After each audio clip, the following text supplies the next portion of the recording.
Hello, everyone. Rurikhan here, coming at you with another episode of The Frozen Sodium Throne. This is episode, I think, 16, and I'm going to be honest, I actually do not know. I did not check, and I'm probably not going to because I'm a little bit too lazy.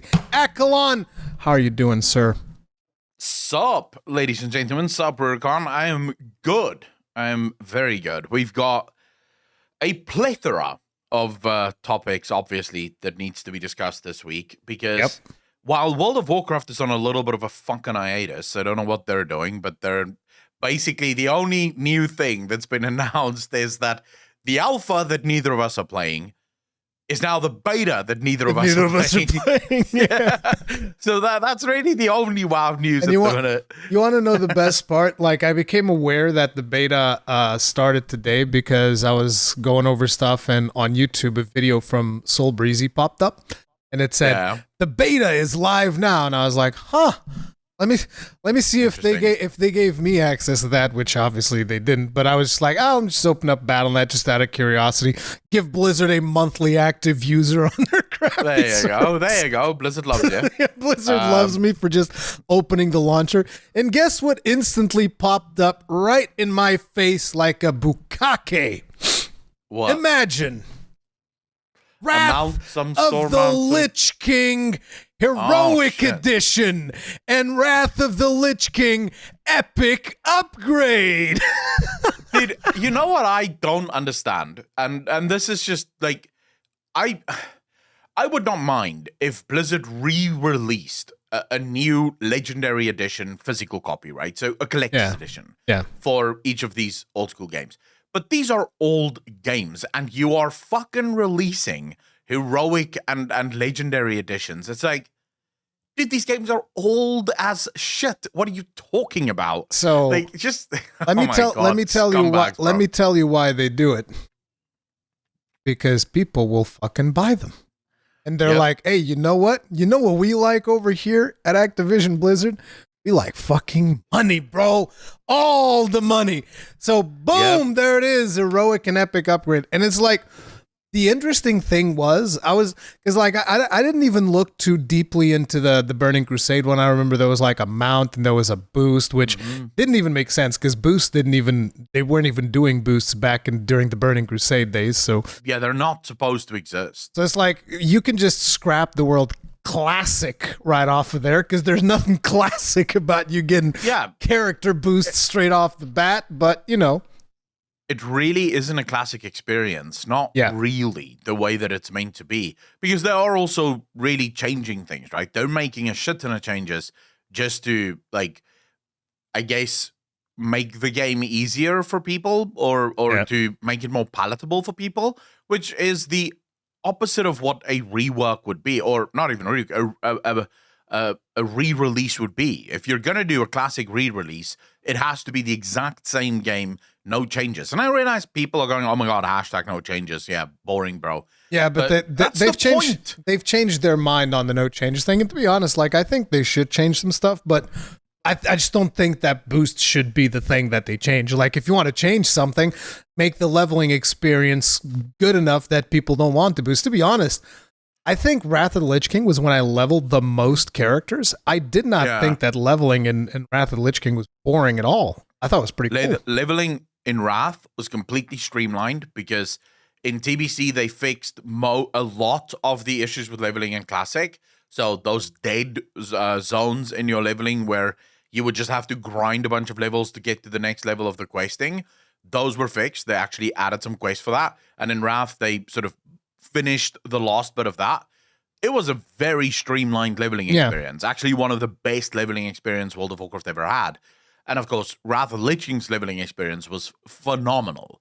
So, I mean, look, Blizzard are going to do Blizzard things. One of the things that is standing out to me that might just be due to the fact that I'm in so many more universes now than what I was during the launch of any of the previous expansions. But it does not feel as if we are at the same level of hype with Dragonflight than what we were with any previous expansion. It feels a lot more muted to me. Like when I look at the amount of views that people are getting for these, when I look at the amount. So a good example of this would be if I go to Balila, you know, I go to Balila's channel, and his video on World of Warcraft being down like a crazy amount. That was like the biggest video he had. It would like it was like over 200,000 views, but most of his other videos nowhere near that. I mean, there's also the whole negative bias of the human condition, where we're extremely much likely to watch negative videos versus positive. I find it interesting. There's still people that challenge this concept, and I'm like, I can assure you that a large majority of people are much more likely to watch a negative video than to watch a positive one. So there's clearly that to it, but it's not just that. There's, I think that there's just like a lot of people that straight up have actually checked out of World of Warcraft. I mean, we were talking about how the desperate move that it is for people to give Shadowlands or Blizzard to give Shadowlands away for free, and people still aren't taking it. They're like, yeah, no, it's a bad expansion. No thanks. We'll pass. I mean, I think that most of the people that wanted to play Shadowlands, they did play Shadowlands. And they're like, no, I don't want this. This is not good. It might also be, so I'm looking at his views, and the videos is getting over 100K. Some of them barely, but they are still getting over 100K views per video. Some of them getting close to the 200K view mark. But it might also just be due to the fact that there isn't a lot of WoW things being added this time around, right? So in the past, we could make big fucking thumbnails and titles about, oh my god, Blizzard is doing Covenants, and oh my god, Torghast. You know, and there was just so many like hype things that you could hype up to get people interested in clicking, because, you know, we didn't know how bad those things were going to be until the game went live and you realized, oh, this is shit. This time around, it's far more muted. There's very little that you can really make videos on. And maybe that's a good thing, you know, maybe this is the thing that Blizzard needed. It is a more muted launch where people don't expect that much, but it blows you away once you get into it, you know, if that makes sense. But the thing that I wanted to bring up was also like the value that you end up getting for this whole Lich King. I don't even know what to call it, the special edition Lich King. Because I actually went to the website because I was curious. Okay, so you're charging this much for these editions. Like, are they also charging for you to actually play Wrath of the Lich King Classic? Because I'm like, I was under the impression that's just in your subscription. And I go and I check, and okay, so the base experience is in your subscription, and then you're charging €49. At least I think it was €49 when I looked at it. €49 for Jesus. 2 pets and a boost. 2 pets and a boost is €49, or you can upgrade to the Epic Edition, which is 2 pets, 1 boost, 30-day game time, and 2 mounts. I mean, 2 mounts is like, bro, best value. You don't have to pay for the 6 months to get your mount. Dude, I'm not going to lie to you. You realize that these are full game prices. Yes, that's exactly the point that I was going to bring up. The thing is, the people buying this stuff, they don't even realize the amount of money that throw. Like, listen, bro, €49, you can straight up buy Monster Hunt, like the latest version of Monster Hunter, or Monster Hunter World Iceborne. You just buy that. You can buy so many AAA games, or just a shit ton of indie games for the same fucking price. Or you can get these 2 pets and a boost so that you can skip no, wait, because you still have to do Wrath leveling. You skip the Burning Crusade leveling. Yeah. It's like, but dude, it is quite disgusting. But to be fair, though, it has to happen. It's something that I've actually gone from completely loathing to sort of mutably celebrating, because this kind of stuff has to happen. There is a lot of stupid people with a lot more money than what they're actually supposed to have that's doing things because they have no idea what value actually is. I think we spoke about this a while ago, actually, where I asked a very simplistic question.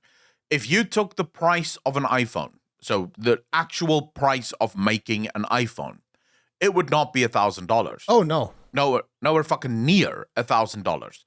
Might be like 200, maybe. Yeah, I think I think if you put all of that shit together, it might be 250, maybe even 300 if we want to be charitable. Yeah. But then people are willing to fork out 3 times its price just because it says iPhone on the box. And I don't know, maybe iPhones are even more expensive now. I know. I don't know what you're talking about. You see, the phone that I have is an A31. Here's the thing, Samsung. I didn't buy this. I didn't buy it because I would never buy it. You see, I think maybe it's as I'm growing older, or maybe just as I'm getting a bit more wiser or some shit like that.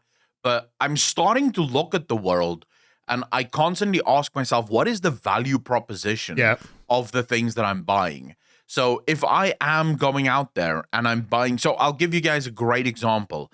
I could go and buy, what's that game? It's like Watch Dogs, right? Watch Dogs 3, or the Dying Light 2. I could go pay 840 Rand for Dying Light 2.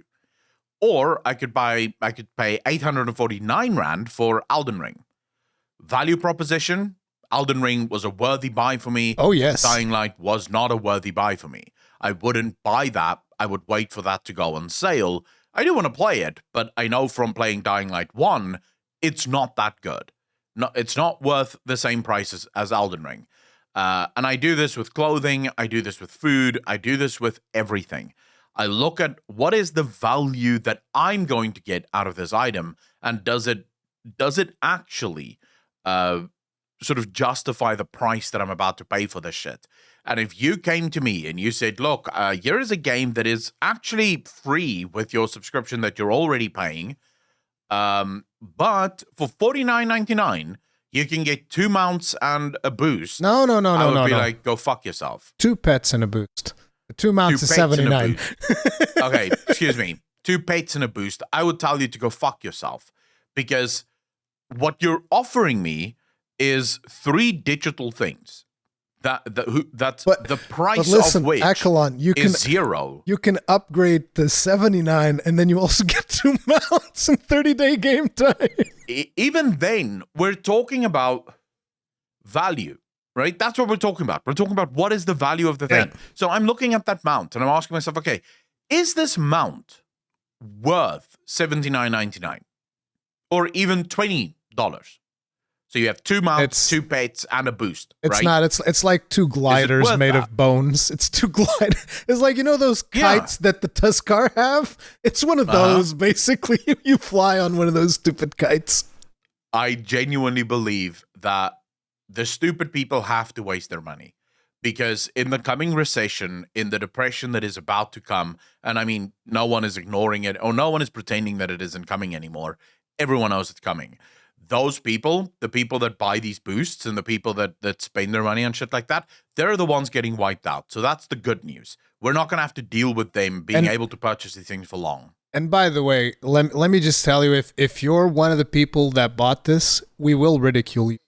I don't give a fuck. Like, I'm going to just be straight up. I will ridicule you for buying shit like this, and I do not give a fuck. And for the people that then come back and it's like, well, it's my money. I can spend it what I want. What do you care? How does this affect you? It does affect me, because the more money you spend on shit that means absolutely nothing, the more shit that means absolutely nothing these companies are going to make, because guess what? You're buying it. So you're a part of the problem, and I will hear nothing else to that effect, because there's no single fucking argument that you can bring up. Like, you know that guy, the Diablo Immortal guy who spent like over 100K or something, and then got himself in a situation where he couldn't even queue for PvP because he overgeared. I laughed at that, dude. That was funny as fuck to me. I was laughing. Like, I thought it was funny when Asmongold says, hey man, this is fucked up. Guy can't even queue for PvP, and I'm like, good. And I know that this is going to be a little bit toxic from my end. Yeah, it's toxic that I'm saying good, but it's like, guess what? At the end of the day, dude is contributing to games being worse. And people are like, no, he's supporting the developer. It's like, no, he's supporting the developer making these garbage monetization systems And I don't want to hear it. Like, I don't want any of that happening. And it's like, I consider myself an extremely open-minded individual. I try to be as open-minded as I possibly can. But when you are burning $100,000 into buying microtransactions for a video game, there is no way that you're going to convince me that this does not have a negative effect in future games. Like, it's just that, like, you think that other public, like, you think Riot Games are looking at this and going like, huh? So that guy spent $100,000 to buy power, huh? We can get away with that. Interesting. It looks like people didn't even make that big of a fuss, huh? They made 100 million bones off of that bitch, huh? Interesting. I mean, it's like, you think that other publishers aren't looking at this and going like, oh, look at that. $100 million they made, and there wasn't even that big of an outcry from the gaming community. Because people can say, oh, no, there was massive outcry. So, look, at the end of the day, I'm a small content creator. Cash. Even Accolonn is a small content creator as well, particularly when it comes to me talking about these topics. Like, I'm bigger in the arena of Monster Hunter and Dark Souls, sure. But even there, I'm still a small content creator. So it's like me speaking out against it, like that. Here's the net effect. I'm going to keep doing it because, you know, have I ever told you about the definition of insanity, right? I'm going to keep doing it because I'm a fucking idiot, and I'm going to keep riding against the wave until the day I die. But ultimately, I have almost no impact. And most of the really big content creators that have an impact are taking, at best, a neutral stance on most of this. They're like, whatever, you know. Yeah, but I mean, so the reason everyone celebrated when Lehman Brothers went bankrupt due to bad spending for doing exactly the same thing, just on a much larger scale. They were investing in something that was completely worthless, well overpriced, and they invested so much into this overpriced fucking thing that not even Warren Buffett would bail them out. They went to Warren Buffett 4 days before they declared bankruptcy, and they asked for a fucking loan. And Warren Buffett was like, send me your box and let me see. They sent him the box and it was like, no, you guys invested in some pretty terrible shit. I'm not giving you shit, right? Because they also did not understand what value means. So when I say that these people are going to be the ones that lose their money, and these people are going to be the ones that ends up on the street, because for too long have they been able to get away with shit and buy shit that does affect the rest of us. Before you go, my money, like Rurikhan said, my money, my choices.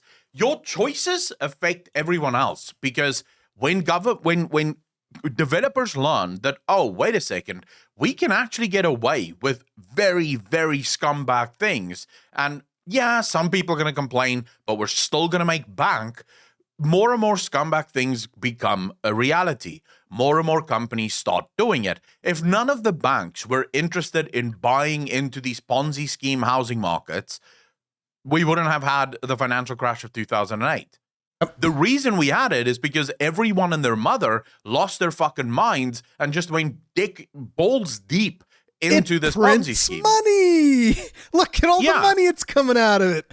And this is kind of like precisely where gaming is headed. There's just like a very small subset of developers that are still interested in providing people with interesting experiences that aren't just completely and absolutely profit driven. I mean, of course, they want to make money, but at this point, there's still like a couple of them that are like, okay, we want to make money, but we also want to make a good player experience. Where these other companies like Blizzard and shit's like, nah, we just want the money. Like, if they could convince you to stare at a black screen and pay them 50 bones a month, they'd fucking do it. Like straight up, it's like, oh, you're gonna pay me to look at this black screen? Fuck yeah, dude! Yay! I respect the hustle. I'm gonna be honest. I think it's fine. I want companies to want to make money. I usually get a little bit more iffy when companies start to go on about the social good and how they want to do good and they want to help people. I'm like, dude, that's not your job. Your job is just to make fucking cash. Because then I know what you're about, right? I can trust the fact that you want to make money, so I need to be careful how much I give you because you are going to try and make some fucking money off of me. But when you start talking about how we want to do good, I'm like, I don't know what to do with that information. I don't trust that at all. Your job is just to make money. So I don't mind when companies want to make money. But my thing is, if you're going to provide me with a service or a product, I need to be able to justify the value of the service or the product that you are providing me. If you are telling me that Diablo Immortal is worth $100,000 from a single player, I will suck your dick if you can prove that. Because there is no fucking chance that that game justifies $100,000 being spent by a single player in order to play that game. I don't think there's any game. I'm going to be honest with you. I think Elden Ring is a phenomenal fucking game. I think League of Legends is a phenomenal fucking game. But I don't even think those games justify a price tag of $100,000 for a single player. It just fucking doesn't. So the fact that there are people that's willing to spend that money, on the one hand, makes me sad because it means that there are going to be more developers that dive into that and try to fucking get that bank. Because why wouldn't you? And I'm going to end up paying the fucking price for that. Because the next time I want to buy a game, I'm going to find out that, oh, you can buy the character creation screen for fucking $60. But to actually log into the game, that's an extra $100,000 fucking dollars. I'm like, oh, what the fuck? You know, I just want to play your game, but I guess no. Eventually, for some people, it's actually going to become expensive to just enjoy the video game. Oh yeah. It's eventually going to get there because even now games are like increasing in price with Sony games increasing by like $10, €10, whatever, depending on your regional equivalent. So it's like the hobby is just going to become more and more expensive. Yeah, it is what it is. The truth is, we are heading for the next gaming crash. And before people go, it's never going to happen. Yes, will happen. It happened in the 80s. Now, the 80s was a much more clear-cut example of it. You had Atari that just kept re-releasing the same console with zero technological innovation, just slapping a new name on it and changing the entrance where the cartridge goes so you couldn't use the old cartridges on the new system and calling it a new system. That was what they did. But game developers back then were also basically just pushing out as many games as they could fucking push out because at that time, gaming was so new. The idea, because before the Atari system, really, if you wanted to play games, you had to go to an arcade, right? Yep. You had to go somewhere else to play the game. And suddenly you had this ability to play games in your home. And people for a while went balls deep into this. You know, any new game that came out, they would just go, oh my God, I'll buy it. Let's go. And suddenly you had E.T., a game that in every other way should have been a license to fucking print money in the 80s. Because E.T. was massive in the 80s. I remember I cried watching E.T. as a little boy. It was fucking miserable, but also so fucking good. And that game was the straw that broke the camel's back. We are heading towards that. The gaming industry is more and more scumbag. The only thing that might save the gaming industry as a whole today that wasn't around in the 80s is the indie developing markets, and more specifically to this, Steam. Because a lot of people don't know this. Valve isn't publicly owned. That you can't buy shares in Valve, and Gabe Newell have actually spoken about this before. They've had many offers to go public. In fact, if Steam were to go public, Gabe Newell will probably be one of the richest people in the world. Steam makes a cunt ton of money. Its share price would be well over $200-300 a share. So Gabe would make bank if they went public. Gabe Newell doesn't want to go public. I was watching this interview with him that he did last year, and he said, I want control over the future of my company. The last thing I want is a bunch of shareholders that do not even play video games telling us what we're allowed to do and what we're not allowed to do. So they keep it privately owned. Yes, they make less money. Well, they still make a fuck ton of money, but they make less money than what they could possibly make. And Steam is fast becoming one of the biggest contributors to the downfall of the AAA gaming industry. Because for the first time in the history of gaming, you no longer need a massive publisher. You don't need a massive advertising budget. If you have a game, and it's really this simple. There are so many games that did exactly this and made it big. Among Us comes to mind. What did they do? They went to a couple of large YouTubers and streamers, and they said, would you play our game? We'll pay you a couple of $1,000. Did they actually pay people to play the game? I thought it was just like organically discovered by like This Guy's Toast and whatnot. I'm not entirely sure because I don't think they actually few paid games people. that did this. Yeah, there's some a few games that actually did this. So Among Us may be one of the games that got naturally discovered. Raft is another game that just naturally got discovered and then just blew up after actually being around for more than a year. You know, streamers just happened to discover a lot Raft. of these games, like they'll be around for a while, and like some random streamer will pick it up and boom, explode. Yeah.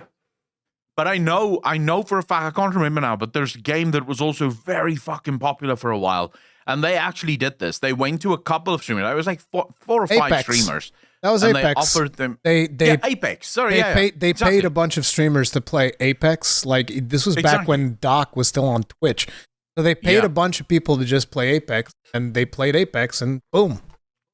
Explosion. And what happened was they liked Apex, so they kept playing it even after their sponsorship deal. Exactly. And it blew up because everyone's seeing it. That's all you need these days is a fucking indie game, right? You need a couple of streamers to pick up your game, and suddenly you're selling millions and millions of copies without paying a single cent in publishing fees. You pay, 30% on Steam? I think it's 15 or 30% on Steam that you lose in the revenue. But if you're a small indie company, say 5 developers, how much do you think you make bank for $20? Say you charge $20 for your game and you sell 2 million copies. You're fucking rich, bro. Your company's future is guaranteed for the next 10 years. Yeah, but you still have to get to that point. It's not always... It's like, yeah, you might be lucky. Your game might get picked up. You might be able to convince streamers to play it. You still need to have somewhat of a solid game. But there's still some variables in there because, like, I've seen plenty of good games also just like eventually just hit the dirt. I mean, there's always that off chance that you just don't get discovered. But you look at something like Hunt Showdown, for example. It's been around for a long time. It had its problems at launch, which is why it never really got the recognition that it deserved. But it's doing well, you know? And there's so many small indie games on Steam that you don't even know about because streamers don't play them, but they do play them offline. A lot of people play those games offline because they're fun, they're quirky. Steam is going to be, in my opinion, the downfall of the AAA gaming industry. And it's going to cause a massive amount of issues, right? Because you can expect companies to go bankrupt because a lot of these companies are completely over-leveraged. I think one of the things that is going to make it much harder for the industry to remain the same is actually Game Pass. Game Pass will definitely... The thing like with Game Pass right now you're not going to be able to sell...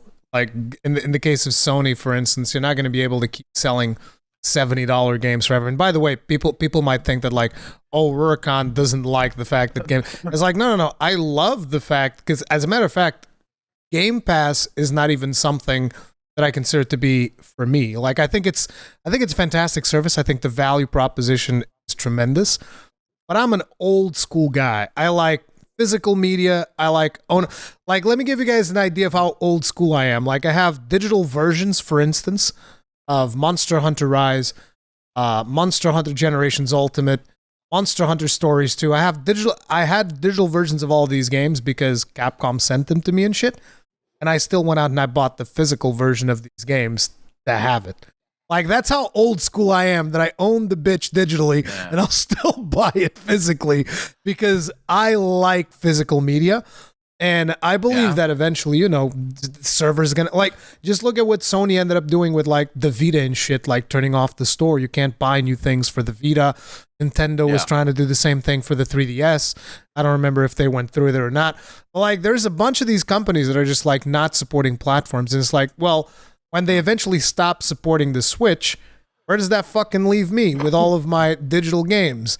It leaves me like sucking on my thumb. Like, what the fuck? It's like, see, this is I don't want to be there.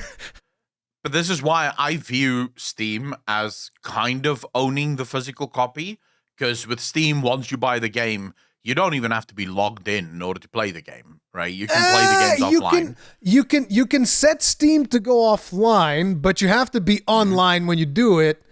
It's not as like they give you like a grace period. Like that thing is not as cut and dry. Like for instance, your internet cuts off this second. Yeah. you can still play the games on your Steam for a while. But I think that after a certain amount of time, and again, I didn't like hard test this, but I remember that at least back in the day back in the day, my internet connection used to be wildly unreliable. Like, listen, Portugal, countryside is where I lived, and it's like, I remember the government saying, oh, by 2016, there'll be broadband internet anywhere. No, no, there wasn't. There fucking wasn't, okay? Yeah. And so I had some serious internet issues back in the day, and there were plenty of times where I was not able to access my Steam library because internet cut off suddenly, and it was like, pfft. So there's like a grace period of some kind, but if you stay offline long enough, eventually Steam's going to be like, hey, bro, hey, listen, we got to talk. So I had this about 4 years ago. I moved into a new house, and for like a month, I didn't have internet. That's just how long it took back then to get internet installed. And it wasn't even like I was waiting for fiber. I was waiting for ADSL to be fucking installed. Oh, great. ADSL, bro. I love. Most people probably don't even know what ADSL is. Gotta love those fucking. It's where you have a copper line and it is fucking slow, bro. And it's expensive. That bitch was expensive. Oh, yeah. And it would be like either 64 or 96 or 128 was like top of the line ADSL. Fucking A, dude. They actually went far in South Africa. We eventually can have up to 10 megabits per second. On ADSL? Yeah. Like it was wild. I was confusing ADSL with ISDN. I was confusing it with ISDN. Yeah. Yes. But I mean, you guys had ADSL, I think, for a while, and then you skipped to the fiber thing very quickly. We had up until very recently. I'm talking 3 years ago. I was still doing everything on Wi-Fi because there were no fiber in my city at all. By Wi-Fi, you're talking about like 3G, 4G connections? Yeah. No, this was so there's a company called Capricorn, which they're back in my hometown. And basically they set up the only Wi-Fi to fiber towers in the entire city. Wi-Fi to fiber? Yeah, so they would have these fiber towers, and you would get a tower on your house. Like, you would get a tower on your house that sends the signal to these main towers, and then the main towers would be connected with fiber. You mean you'd get a dish on your house, not a tower? It wasn't really a dish. It was like a giant pole. An antenna. With this sort of thing, like this little box strapped to it. And it would send a signal back and forth. Now, I was lucky I knew the owner plus the guy that worked there, so they literally installed... Those are the best connections to have. Oh, yeah. They installed, for me specifically, my own section on one of the towers, so no one else could interfere with my fucking connection, and I would get like 100 meg up and 100 meg down on Wi-Fi. Must be nice. Yeah, it was fucking beautiful. And I only paid like I think like $10 or $20 for that at the time. Jesus. But so I actually for a month I was completely offline. That's what prompted me to go to this Wi-Fi thing because I just never got the ADSL. But for a month I could play all my games on Steam offline. Didn't bother at all. Just because you're not connected, so you can only play offline. Of course, you can't play any game that needs to connect to the internet before you can play it, but you could play all of... I replayed a lot of games, let's say. I played all the Witcher games again, and I played fucking Baldur's Gate again. I finished basically all the games. By the time the internet came back, I was like, fuck! I don't have any more games to refinish again. But no, I'm with you there. I think for me, I just like the Game Pass because there are so many games coming all the time. Yeah. And a lot of games, once I've played it, I don't want to play it ever again. And owning that is just, like, weird. Why would I, for example, why would I go out and buy Plague's Tale Innocence? It was an amazing game, don't get me wrong. I loved that fucking game. But I've already finished it. It took about 12 hours to finish, and I'm done with it. I've seen the story. It's great. I'm waiting for Requiem to come out. And I will play that the exact same way. But I have no interest in owning a physical copy of that game ever. I do. I'm weird. That's it. There are games where I am weird with that shit. So, for example, I literally just bought the first 3 books from the Horus Rising, from the Horus Heresy collection, because it's Warhammer books and I want to own the physical copies of that. I could could have gotten an audiobook. I hate audiobooks. I could have found a weird loophole to get it on the Kindle. But I ultimately said, "Fuck you're messing it, with I'll our buy physical." You're messing with our Audible sponsorship, man. We could probably make bank with an Audible. Hey, Audibles, you want to sponsor the show? I think, look, let me do some damage control. I think Audible is an amazing service there we go. for people that like audiobooks. For me, audiobooks doesn't work because I'll be in the middle of listening to the book, right? I'll be in the middle of listening to the book, and then just suddenly something will take my attention away. And half an hour later, I realize something's been going on in my ears. Yeah. I didn't hear a fucking word of what was just said. I don't know where the fuck I am now, you know? And now I have to sort of weirdly search back to, like, where the fuck did I stop listening to this book now? It's just easier to read the fucking book, right? Just get the book, read the book. It's so much easier because you know where the fuck you are. You have to sort of focus on it. It depends. Again, it varies from... It's like I listen to a lot of podcasts, for instance, and it's like if I need to pay attention to something, so I got to pause it because otherwise I'm going to forget where I was. It's just a habit. Oh, yeah, I mean, my mornings in the gym, every single morning in the gym, I listen to Peter Schiff's podcast about the economy. Every morning. Right? I'm working out and Peter Schiff is just railing against the fucking American Federal Reserve. And I'm like, yeah, bro, let's fucking get that. So I don't mind it. But with books, you know, especially books that I want to focus. So I told you before the stream or before the video started, the podcast started, I'm currently reading 1984 from George Orwell. I want to read that because I don't want to miss anything. What a very adequate book.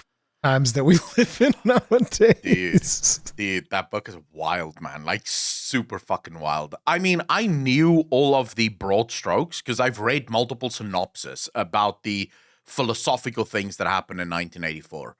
But to read it, to physically read the story, and what makes this so much weirder, George Orwell was part of the Fabian Society. The Fabian Society is a society that very openly in the UK had dreams of controlling humanity. Like that was the thing that did it. In his younger years, he was part of the Fabian Society, and he wrote 1984 after realizing just what that shit would lead to, like what their ideas and dreams would lead to. But they had dreams of doing exactly what is written in 1984. You know, that level of control. And it wasn't that they wanted to be evil or they wanted to hurt anyone. It was this idea, and I think that's the same thing today. People want to exert control over the population because when you give people freedom, it creates chaos. You can't control what people do if they have freedom. So they can fuck each other up, right, in bad ways, and then you have to deal with that fallout. Whereas if you can control them, you always think to yourself, well, I'll control them and give them happiness. But the problem is, as with almost everyone that goes, we're going to make a heaven on earth, utopia. Going to make utopia, yeah. Yeah, we just have to kill another 100,000 people and then we'll be there. We'll sort it out, yeah. Yeah, we're getting there, guys. Just another million and it'll be good. Hitler was full of great intentions, I believe. Yeah, Hitler was like, oh, I'm going to make the perfect place on earth. By the way, that's Stalin that's was sarcasm because I know that a lot of people on the internet don't have sarcasm detectors, so we got. Stalin had the same thing, you know. He just thought a few more million people need to starve of hunger, and then we'll sort out the food issue. You know, the way they wanted to sort out the food issue eventually was just let everyone starve, and then there's enough food, right? You had what's the guy from somewhere in Africa? Let's stop talking about evil dictators, shall we? Because like this is going really dark. Dude, there's some weird shit coming. But anyways, back to the gaming industry. I'm gonna hard yank us back. Things are gonna get worse before they get better. Things will definitely get worse. If they even ever get better, because ultimately you'd think, you know, things are gonna get to a point where people eventually are gonna stop spending money on useless shit in games. Mm-hmm. But things have just kept getting worse, and people have kept spending money on useless shit in games. So I'm like, I don't know if that point's ever going to get here, but we'll see. The reason I'm not defeatist at all. I'm very pessimistic person, right? I rarely see the good side of things. but I'm not defeatist. I do believe in human beings, and I know for a fact that when times get tough, that's when the real people start standing up, and that's when people get back in touch with reality. So, no, I do think it's going to get worse before it gets better, but I do think we will eventually get better. And the nice thing, I guess, to end this topic on a very sort of positive note, every single time throughout history where bad things have happened and shit have burnt down to the fucking ground, we have always managed to build something better than what was before. Like, always. So the next civilization, whatever the fuck that looks like, is going to be better than the one that we just had. So that's the good news. We'll now see. Let's get back to the bullshit of the gaming industry. Yes. So I wanted to talk about this on the last one, but we already went so long that we ended up catching up on it. But this is actually kind of old news by now, guys. It's just we never brought it up on the podcast. Yeah. There was a World of Warcraft mobile game, an MMO in development. Now, you guys might have heard about this news. It's called Project Neptune. Now, when I first saw this news, I was like, oh my God. What were they doing? Because basically this was a game that was being developed by NetEase. So for those of you who've been around with me for a long time, you'll be aware of what I call Diablo Immortal. It was a skin job. That was a reference to Battlestar Galactica. Fantastic friggin' show. Love Battlestar Galactica. Mm-hmm. But Diablo Immortal was basically a skin job, which, is a skin job, which was developed by NetEase, and then they put a little Diablo meat suit on it, like a little barbarian meat suit. It's like, hey, look, it's Diablo. Hey. When in fact, that game has almost nothing to do with Diablo in reality. It's just a fucking pay-to-win loot box piece of hot garbage. But apparently they were doing the exact same thing for World of Warcraft, and that got canceled. And I was so sad when that happened. Weren't you sad, Accolonn, to know? I was crying myself to sleep, man. Yeah. It was miserable. I couldn't stop thinking about how Bobby Kotick is not going to be able to buy a second yacht. Like, it kept me up, man. I was genuinely thinking to myself, 20th. The poor guy. Well, 20th, yeah. Well, I mean, he's got like one big one and then a bunch of small ones. He wanted to buy another big one. Uh-huh. So I genuinely felt for the guy, It must be tough times at the moment in the Kotick household, The wife is forced to spend a little less. Children might only get like a first-rate education. He's actually divorced. Education. It does not surprise me. Don't you remember there was actually a story a while ago? This was hilarious. When he he actually was in an interview, and in that interview he complained over the fact that people vilified him on the internet because it made it hard for him to get dates. Because he would go on a date, or he would try to go on a date, and there would be all these negative articles on the internet about him. So the girls would look him up, and they'd be like, "Oh, this guy's a scumbag." All right. Yeah, but Kotick, you are a cunt, bro. Yeah. Like, let's not fucking lie about this. You're a cunt. I hate you. Yes. Genuinely speaking, I would piss on you. Whoa. Even if you weren't on fire. Like, it is just fucking ridiculous, dude. I hate that guy so much. So you'd only piss on him if he wasn't on fire. If he was on fire, justice is served. But I'm not saying go fucking set Bobby Kotick alight. Yes, Jesus, internet. Please. Calm the fuck down. I'm just saying, right? If it happened, there's somebody in the audience right now that already had like a jerry can, just like opening it up. Like, okay, here we go. Like, Accolonn told me. And then luckily I said, no, don't do it. It's like, oh. He's like, okay, he starts closing up the can of gasoline again. He's like, all right, fine. Jeez. Whatever. No, I despise the guy. But, I felt bad for him. It must be tough. Yeah. What pissed me off about that story, and I'm actually glad we all talking about it, because I'm not done being pissed off about that fucking story. What pissed me off is they decided to do this in the Warcraft universe. Dude, can you imagine a bigger slap in the fucking face of your player base than to go, you know what? We're going to release most of the story in the books, not even in the fucking game that you are paying for. We're going to do it in books. But now we're going to go one step further. We're also going to be releasing a massive portion of this story in a fucking mobile game. Of all the goddamn things in a mobile game. I was extremely disappointed over the fact that Yoko Taro, there's actual story of the Nier universe in the mobile version. In a fucking gacha game. Like, nope, fuck that. But you know why this is happening, right? You know why this is happening, right? Why so many of these games, like game companies, are releasing portions of their world on mobile and on PC and console, and, you know, it's all sort of different stuff. Why they're treating it as basically the same thing. So Balila did a video about the Twitch stuff, and we'll probably get to that at some point if we even fucking get there. But the CEO of Twitch said that they went the way of Silicon Valley. That was their biggest mistake, because all of the people that they hired at Twitch, and by the way, this is not the first time I've heard this. I actually heard this from another Twitch developer.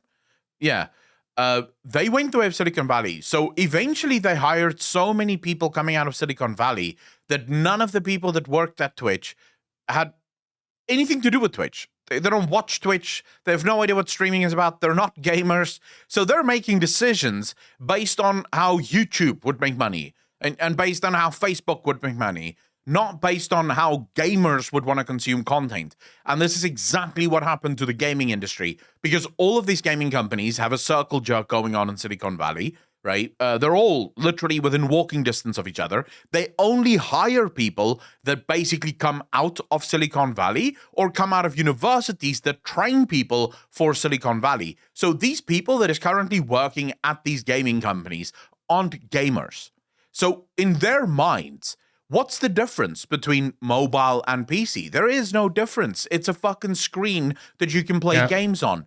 It's the same thing. The difference to them is like, so this screen, the PC screen, serves like this amount million people. This smaller screen, the phone screen, serves this amount of billion people with a B. And to them is like, well, there's more people on the smaller screen, so we just make games for the smaller screen. It's easy. And then everyone has the phone, right? Yeah. You all got a phone.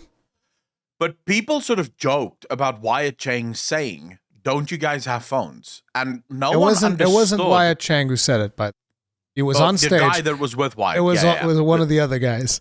Do you guys not have phones? People mocked him for that, but no one understood that that was a genuine question. He wasn't trying to be a dick. He wasn't trying to be snotty to people. That was his genuine response, because in his mind, it's a game, dude. We're giving you a new game. Does it really matter where it comes from? Not realizing that as a PC gamer, it is a fucking insult to even mention mobile gaming at the same time as mentioning fucking PC gaming. Because I am sorry, they are not the fucking same. I am not saying that there aren't probably a couple of good mobile games out there, right? But they're not the goddamn same. They can never be the same. The experience that I get on PC, mobile can never recreate that experience. In a million years, it can't. But as they think about these things, because they're not really gamers, to them, that's a legitimate way of looking at it. Everyone has a phone. Not everyone has a PC. But whether we bring out the game on phone or on PC, what is the difference? There is no difference. It's still the game that you want to play. Did you say it was I was just thinking about this. You said it was the CEO of Twitch who said it. It wasn't.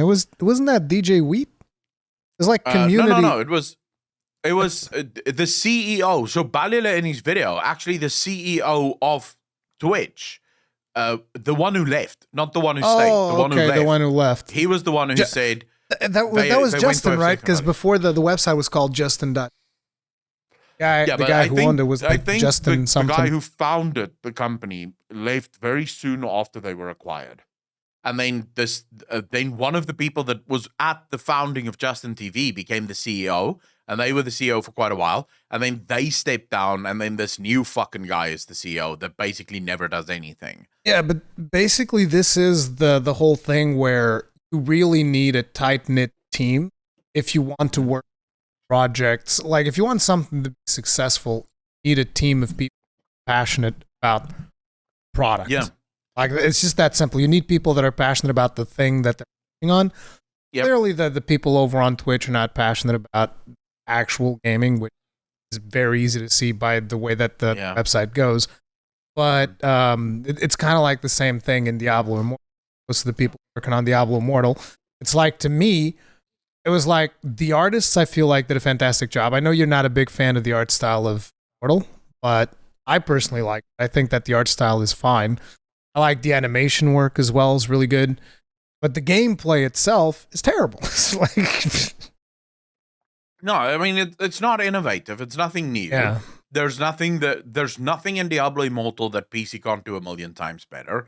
So, look, at the end of the day, is anyone, like, you should not be surprised that Final Fantasy is doing so much better than WoW or than any of these other AAA games, because Yoshi P is a true PC gamer and also happens to force every single person that works on Final Fantasy to play all of the other PC games. So these are gamers making video games. So the decisions that they make is made from the perspective of a video game player. If I'm a gamer, if I was the CEO of Blizzard and someone came to me and said, hey, you know what we should do? We should put mounts in the cash shop. My first reaction would be, but wouldn't it be cooler if we had like a quest chain that ended in the mount being a reward? I mean, that to me would be super cool. Let's go that route instead. Make the mount, but I think we come up with a really cool quest chain that mount could be a part of. And they'd be like, oh, but we're going to make so much money on the cash shop. And I'd be like, yeah, but we're already making $15 a month on the person paying the game. Let's make the fucking quest chain. This is going to be really cool. We can do so many cool things with this. Because I'm a gamer. I'm thinking about that game from the perspective of a gamer. I'm already making money. How much fucking money do I need? I fundamentally disagree with anything that a game does where there's monthly fee, and then there are things in the cash shop that you can't obtain in the game. I fundamentally disagree with that. So even in the case of 14, because some people will be like, oh, you're a hypocrite because you play 14. It's like, yeah, I play 14 because 14 is a much better game, but I also don't agree with everything that 14 does, like the fact that there's certain mounts in the store that are not accessible in game. Now, there's an argument there with the FOMO stuff where it's like there are some mounts that were available and then they were moved to the store, but they were available in game for a certain amount. Like, in there's room for argumentation and whatnot, but a mount that just is born in the store, lives in the store, and never was in the game, if I'm paying, like, there's a difference as to whether or not you're paying like a monthly fee, because if you're not paying a monthly fee, that's a whole conversation. But if you are paying a monthly fee, I fundamentally disagree with anything that cannot be accessed in game, because like the whole point of paying the fee is that I'm paying this fee to gain access to everything that's in the game. If you're putting things in a store that is not in the game, like, what am I paying you this fee for? Like, well, what are we doing? That's the way that I look at it. But they've changed the definition of that, and a lot of morons, and these are the morons of the gaming industry, now perpetuate this reasoning, because what people now say is servers. No. The $15 you pay isn't to gain access to everything in the game. It's to gain access to the servers. It's so that you can servers. And it's like, no. I'm paying. What the fuck are you talking about? Like, Elden Ring has servers. They don't charge me a monthly fee to gain access to fucking those. What are you talking about? I gain access to the servers through a monthly fee. Are you stupid? Like, anyway, no. we kind of like went a little bit off of the main topic that started this, which was the NetEase game. One of the things that I also wanted to bring up with that is that there was a rumor that there were some financial like disagreements between Blizzard and NetEase, and Blizzard was very quick to come out and said, it's like, no, we have a very good relationship with NetEase. That didn't happen at all. And one of the things that, like, the optimist in me, which I consistently beat down on a daily basis, because you can't be optimist whenever it comes to a Blizzard topic, because that's a mistake. But the optimist in me, you know, the copium fueled little boy, the nostalgia riding little boy that is just like completely full of copium, and Hopium was going like, oh, maybe Blizzard did it because NetEase was being so greedy on the levels of like Diablo Immortal, and Blizzard was like, oh, we like this IP too much. We don't want you corrupting by over monetizing this IP. And then the realist in me is, it'd be good if that was it, but I highly doubt it. No, it is most likely, if it is going to be financial disagreements, it would probably have been in the form of budget. Like, I think it would probably have been in the form of percentages. It was probably NetEase was like, hey, we made $100 million on that other game, man, and you guys are only giving us like what, 20%? No. This time we want 40. And this is like, no. Most likely, and then they canceled it. I mean, look, Blizzard is going to come out and say, no, that's not true. We have a very good relationship with NetEase, because if Blizzard loses their connections to NetEase, Blizzard loses their connection to China. You are not allowed to produce anything or distribute anything in China without a Chinese company being a part of that. So Blizzard can't burn that bridge. That doesn't mean that it's not true. It is most likely true, and you are probably correct. Tencent or NetEase probably did say, hey, you know what? We want a bigger cut. We do not agree that, because we do a lot of the Blizzard work. gave them a bigger cut. They cut them off the deal.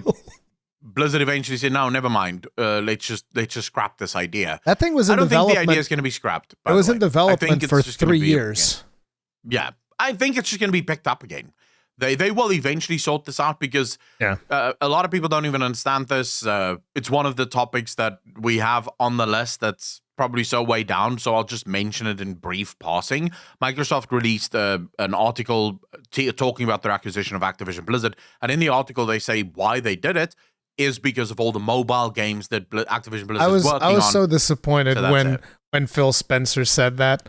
When Phil Spencer just like it was almost like the because I actually watched that video, because that was an article, but it was also a video. So I watched that video because I was thinking, oh, maybe I'll make a video about this. But I was so demotivated when I heard Phil Spencer say that, and I was like, I don't even want to talk about this anymore. It was a whole thing where she goes like, oh, so what was the reasoning behind the purchasing of Activision Blizzard, blah, blah, blah. And it's like, it's funny how she words it as Activision Blizzard. And then Phil Spencer's reply could basically be construed as, actually, what we really wanted was King.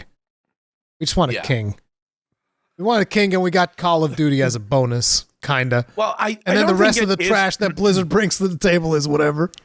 I don't think it is just King. I think it's more a case of King. Phil Spencer.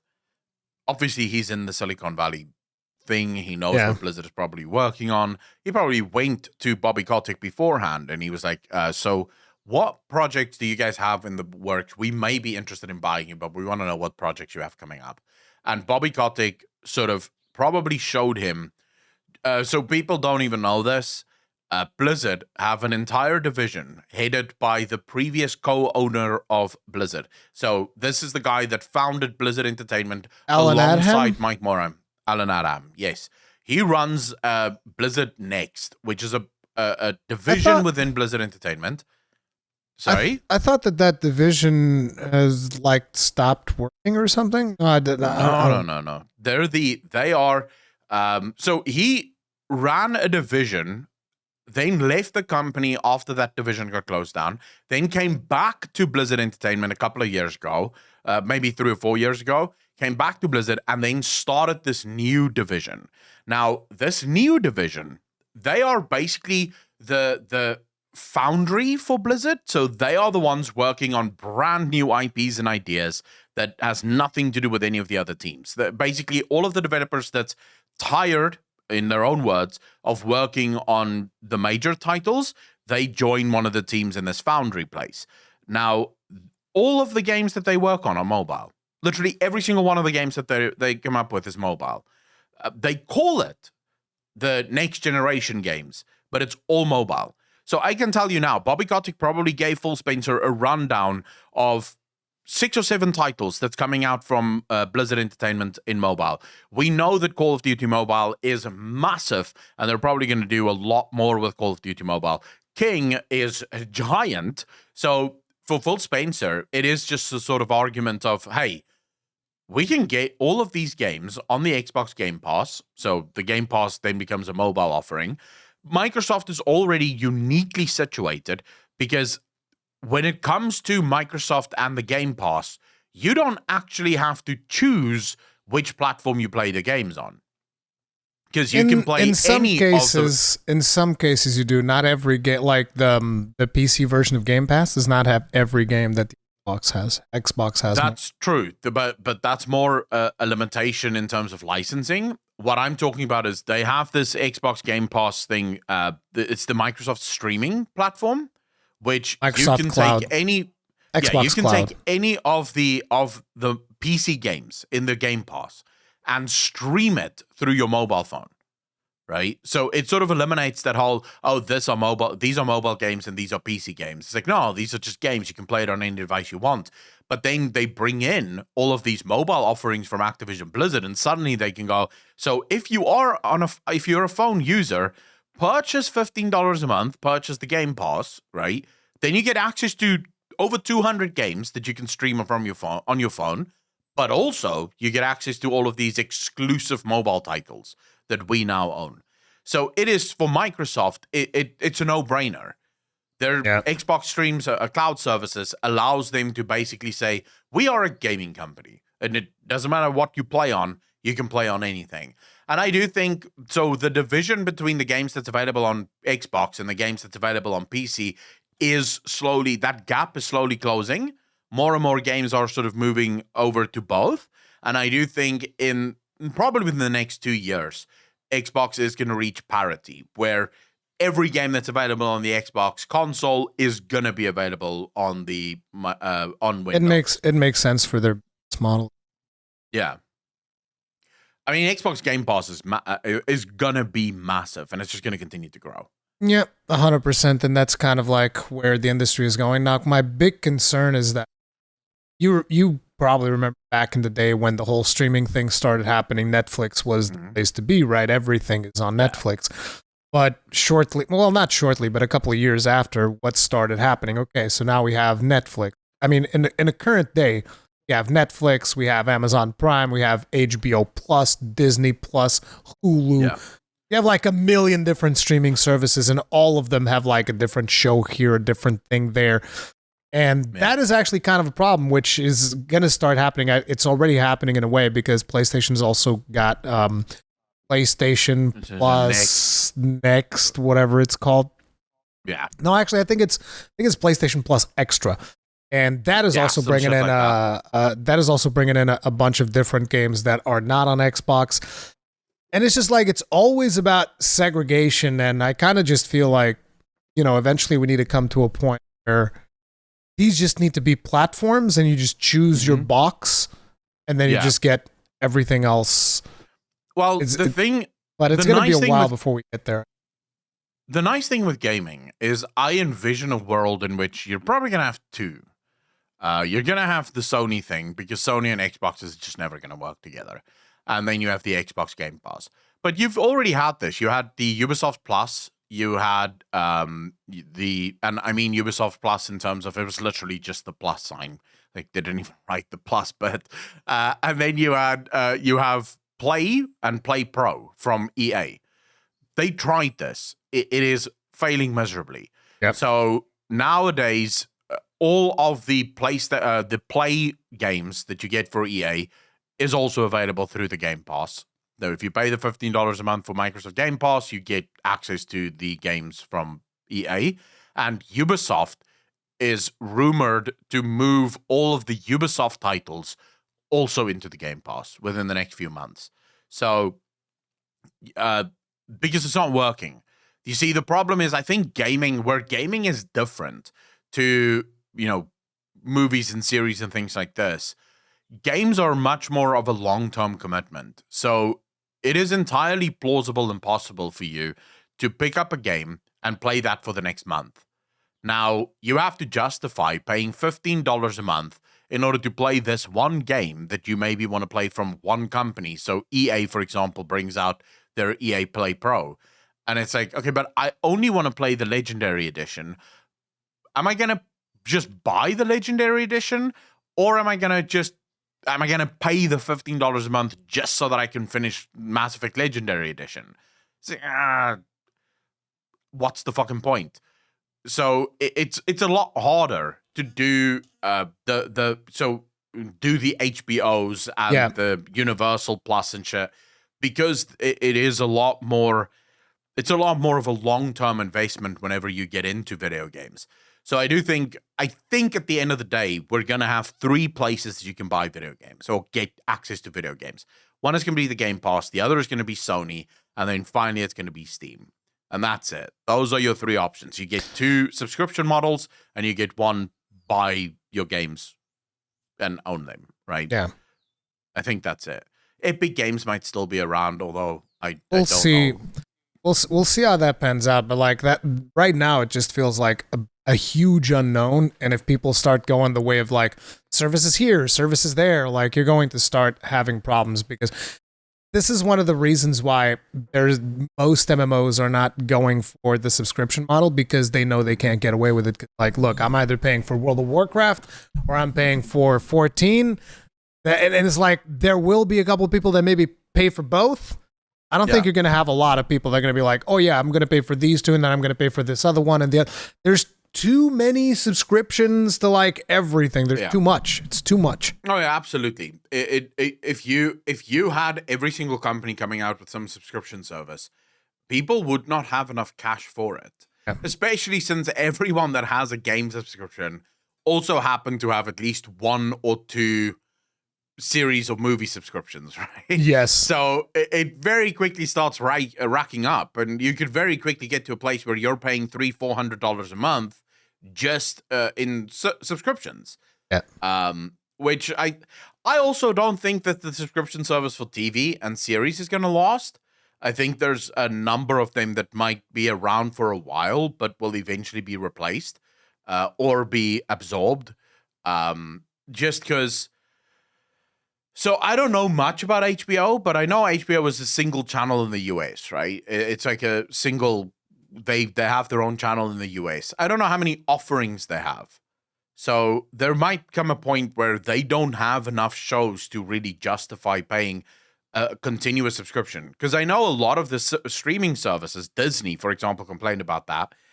They get a lot of people that will subscribe 1 month to watch a season and then cancel their subscription the second they finished watching. And they hate this. They really don't want this.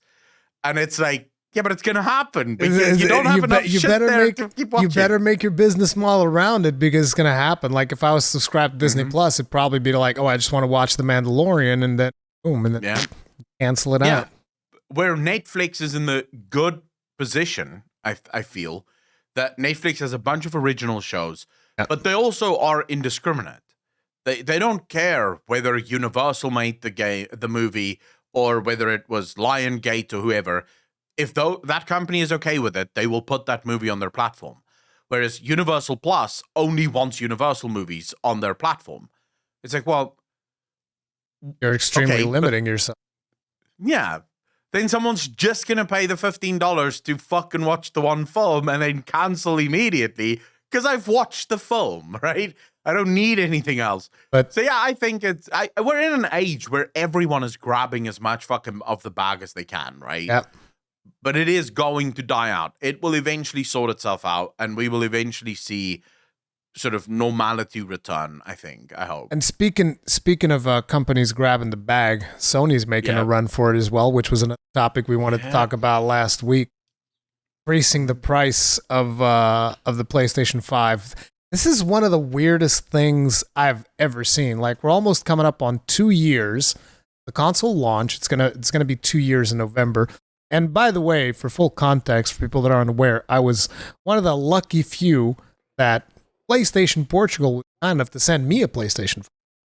Nice. I was like, oh, hell's yeah, thank you. Appreciate it. Fuck yeah. And it's like, it's a weird thing, because if you think about, so 2 years ago in November, console comes out, most people can't get a hold of it. Yep. We are now 2 years later, most people still can't get a hold of it, and they're increasing the price. It's like, this is the point at where there should be like cheaper versions of consoles and bundles and all of this stuff. But because of all the production issues with it and whatnot, there aren't. And the price is going up. I kind of feel like if you want to do something like this, one of the things that PlayStation should have done, and I don't think they did, at least I didn't see any news article indicating that they did this, but it should be like, okay, so we'll charge you $550, but it comes with a year of PS Plus. Yeah. Which that's a significant amount of value because PS Plus, even the base version of PS Plus, for people that aren't aware of it, they literally just give you 2 games every month. Like there's just every month, here's two to three like games, of varying quality. Sometimes you get something good, sometimes you get something not as great. Like I believe The Witcher 3 has been on there, Bloodborne's been on there.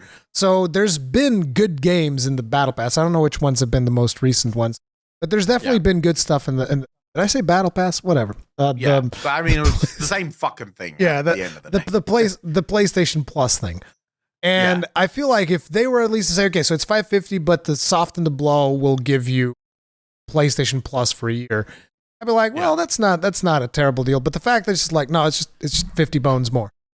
Like, wait a minute. I think what hurts them, what hurts them actually a lot with that move is that yes, it's 50 bones more, but then literally the next day Xbox comes out and says ours remains the same. Yeah. And Nintendo does the same thing. Like both of them just like took a knife. The Sony is like, nope. But I think it makes sense why this is happening. Nintendo never has to worry about anything. It's got such a big fucking following and all their followers are fucking rabid, right? So they're going to buy whatever the fuck Nintendo puts out there. I've never owned a Nintendo, nor have I actually played Nintendo games. So I'm not part of that group. But I know a lot of people that do love Nintendo, and that's great. So Nintendo doesn't have to care.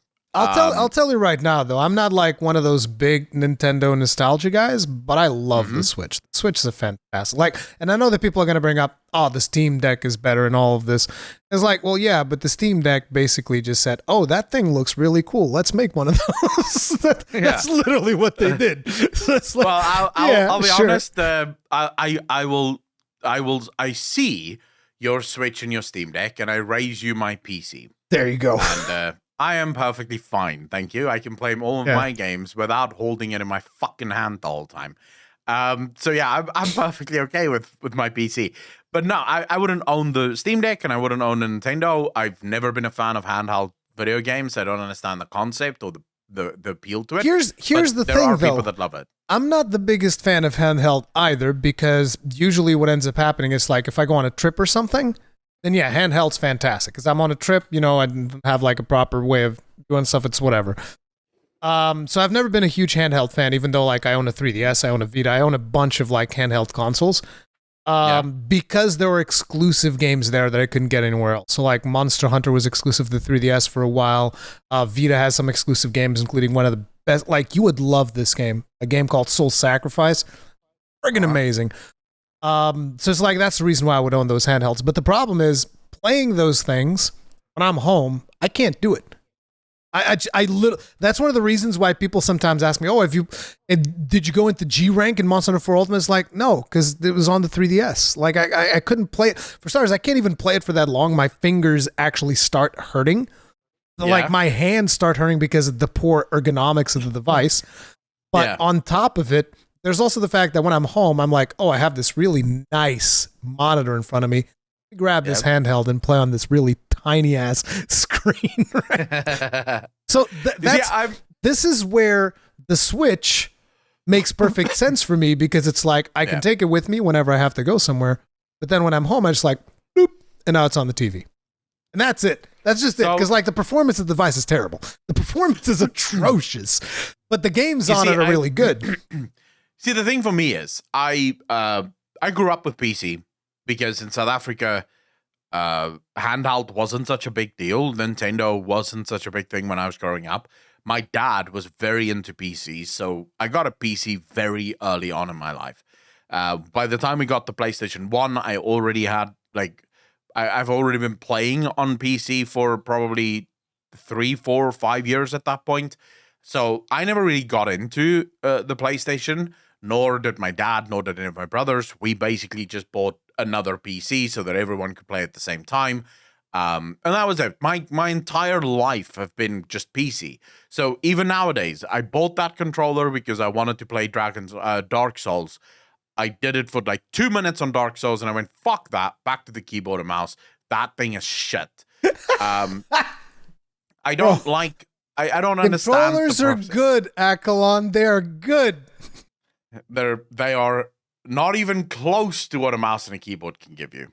I'm just a fan of the mouse and keyboard ergonomics. The whole point of it. I have a nice mechanical keyboard. Did I ever tell you? A very nice mouse. I'm good.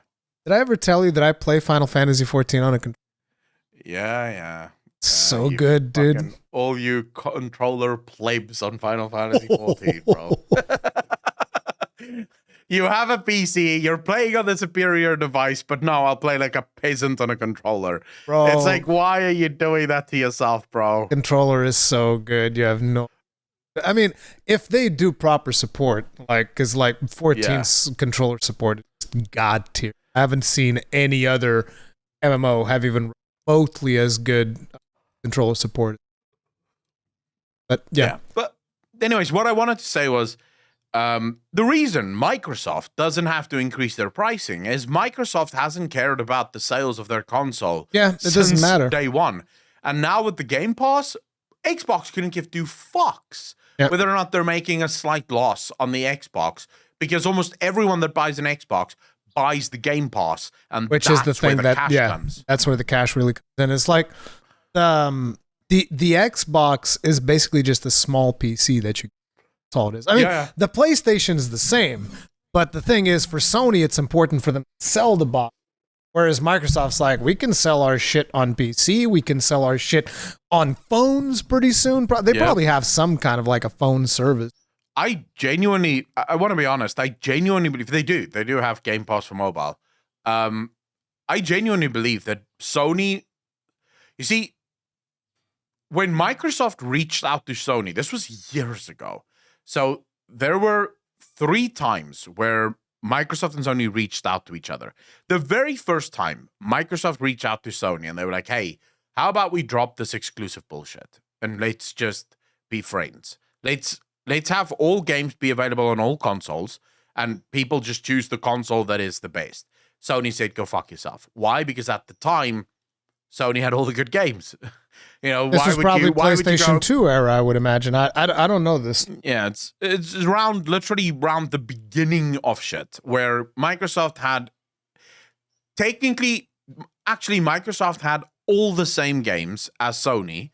Sony just had more games because Sony had all the other games as well. Sony had the Japanese games, which Microsoft is still trying to grab from them. Microsoft is making some inroads. I'm surprised how Sony can still get away with so many exclusivity, like third-party companies.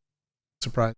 I think it has something to do with Japanese law as well, because in Japan, foreigners are not allowed to own companies in Japan, and there's probably a bunch of other rules that makes it easy for Sony to sort of sign exclusive deals. But you have, for example, now, I literally didn't even know this was happening until about 3 days ago. Open up my Xbox Game Pass, and I see, what the fuck? Death Stranding is available on Xbox Game Pass. I'm like, dude, Hideo Kojima? I know that he was working on an exclusive game for Microsoft. But he just literally went, because Death Stranding, for those people that didn't know, was a Sony PlayStation exclusive for a year. And it uses the Decima engine, which is the Horizon Zero Dawn engine. Yeah. And it was just yeeted it onto the Xbox Game Pass. I was like, holy shit, nice fucking job. Well, Spencer's like, this is a nice engine, Sony. This is a really good engine. I mean, and then Sony went to Xbox, I think around about the era of the PlayStation 3. That was probably PlayStation 3 if they did, because that's when Sony was getting pummeled. Yeah, and then Xbox again told Sony, go fuck yourself, because this was the beginnings of Microsoft starting to merge their 2 biggest platforms, PC and console. So Microsoft is now in the position where they go, whether you own a console or whether you own a PC, you play on our devices, because everyone that has a PC has Windows installed in order to play their games. That's Microsoft. They don't give a fuck whether you have a console or a PC. You're effectively, every PC that you buy is basically an Xbox console. It just doesn't have the Xbox label on it. Sony, on the other hand, is now being completely frozen out of the conversation, because Sony still refuses to launch all of their games on PC. They've started to do more nowadays. They're doing it more. Yeah, they're going to start doing it, but it's they still want to make sure that the console has a certain amount of exclusivity. I think they're shooting themselves in the foot. If I was PlayStation, if I was Sony, what I would do is I would bring the Sony Plus extra service to PC. Yeah. And be done with it. Every single console game that you can get on Sony, you can buy on PC as well, and that's the end of it. Unfortunately, there's just like a lot of tribalism, and there will be a lot of like current PlayStation fans that will drop support for. I mean, some of them are already dropping support. Like the more hardcore fans, they'll be like, no. We want the console wars, which is it's the weirdest thing, because like the whole thing about console wars has always been like super weird to me. Like people always going around and friggin' fighting over who has the better box. It's like it's just a weird thing. Cause like, look, it's video games, man. It's like, as far as I'm concerned, my attitude to that has always been every platform should get every game. That would be the best outcome. Yeah. So it's like Sony releases something, goes out on PC, Xbox, everybody benefits from it. It doesn't matter which box you have. I have a friend right now that came to me and she's like, I want to buy a PC. What should I buy? I'm like, I don't know. What do you want to do on the PC? And she's like, I want to play games. I'm like, okay. Then this is what you buy. I gave her like a 5800 Ryzen. You know, it's a nice PC. And she's like, but actually I saw the 5950X. Shouldn't I buy that instead? I'm like, for what fucking purpose? It's doing the fucking games. The 5800 is going to play your fucking games. You want to buy a thing that's 3 times more expensive, that's going to play the game exactly the same fucking way as the 5800X is going to play the game. That's the problem with the console wars. It's the latest one, man. I gotta have like the 3090, the 4090 that's coming out. It's like, let me tell everybody, okay, if I wasn't a content creator, like right now, my GPU is a 6900 XT. If I wasn't a content creator, I would have bought the 6700 XT. It's way cheaper, does almost the same job. The difference is the 6900 has more horsepower that allows me to like render videos and do multiple things at the same time.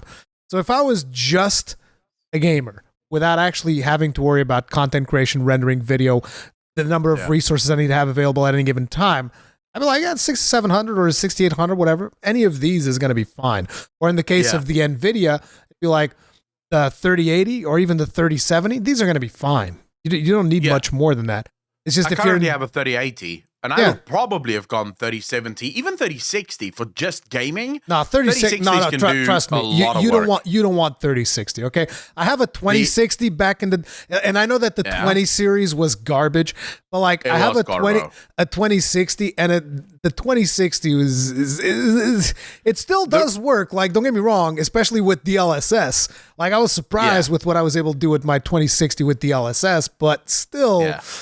It's like, if you still want, I would at least go the 70s, the 2070, sure, 3070. I mean, I wouldn't mind either way, because the games that I play isn't really reliant on incredibly high frame rates. I have a screen currently that can go up to 165 FPS. The games that I play, like Mass Effect Legendary Edition, what do I want to see at 165 FPS? It just feels nicer, man. It just looks nicer, more fluid. On a game like, but for me, 144 FPS, the game that was on the Xbox 360 running at 165 hertz, baby. Yeah, but the thing is, my eyes are also, because you get people that there's like a subsection, a sub portion of humanity that's very sensitive to those changes, so they notice an incredible difference between 120 and say 144 or 165. I'm not one of those people. So for me, I notice the difference between 60 and 140/40. But 120 and 140/40, it's the same fucking thing to me. I'm noticing nothing different there. Plus, I've never really cared about how games feel or look. I care about what the story is, and if the story is good, as long as I can click the different options, I'm fucking happy with whatever. You still haven't finished Elden Ring. Yeah, I'm getting there, bro. Don't fucking rush me, man. I'll fucking finish that game. But my point that I wanted to make with this was, you have the Xbox and you have the PlayStation. Okay, and there's these console wars. And I remember every single time there's a new fucking Xbox and PlayStation, they're like, oh, the Xbox has this much RAM and the PlayStation has this much RAM. And it's like, yeah, both of them can play almost all of their games at 120 FPS. Go fuck yourselves. It's 60. The same thing. 60. Consoles are 60, bro. No. Yes. Both the PlayStation, the new PlayStation and the new Xbox are both 120. They can go up to 120 for their games. They can. But you don't play them, so you don't know. I do. All right, I'm assuming there might be games that struggle. I mean, PlayStation has only recently enabled support for 1440p. Because before that, you want to know the two resolutions of PlayStation 5? 1080 and 4K. What the? So, like, if you before this, actually, I don't even know if it's officially in the official release or if it's still like in beta, the 1440p resolution. But it's like back in the day when the console came out, if you were to plug it into a 1440p monitor, you'd be playing at 1080p. That's it. Which was really dumb. I was like, what? The Xbox could do it. The Xbox would do it. The Xbox would do that. It would do the 120 hertz.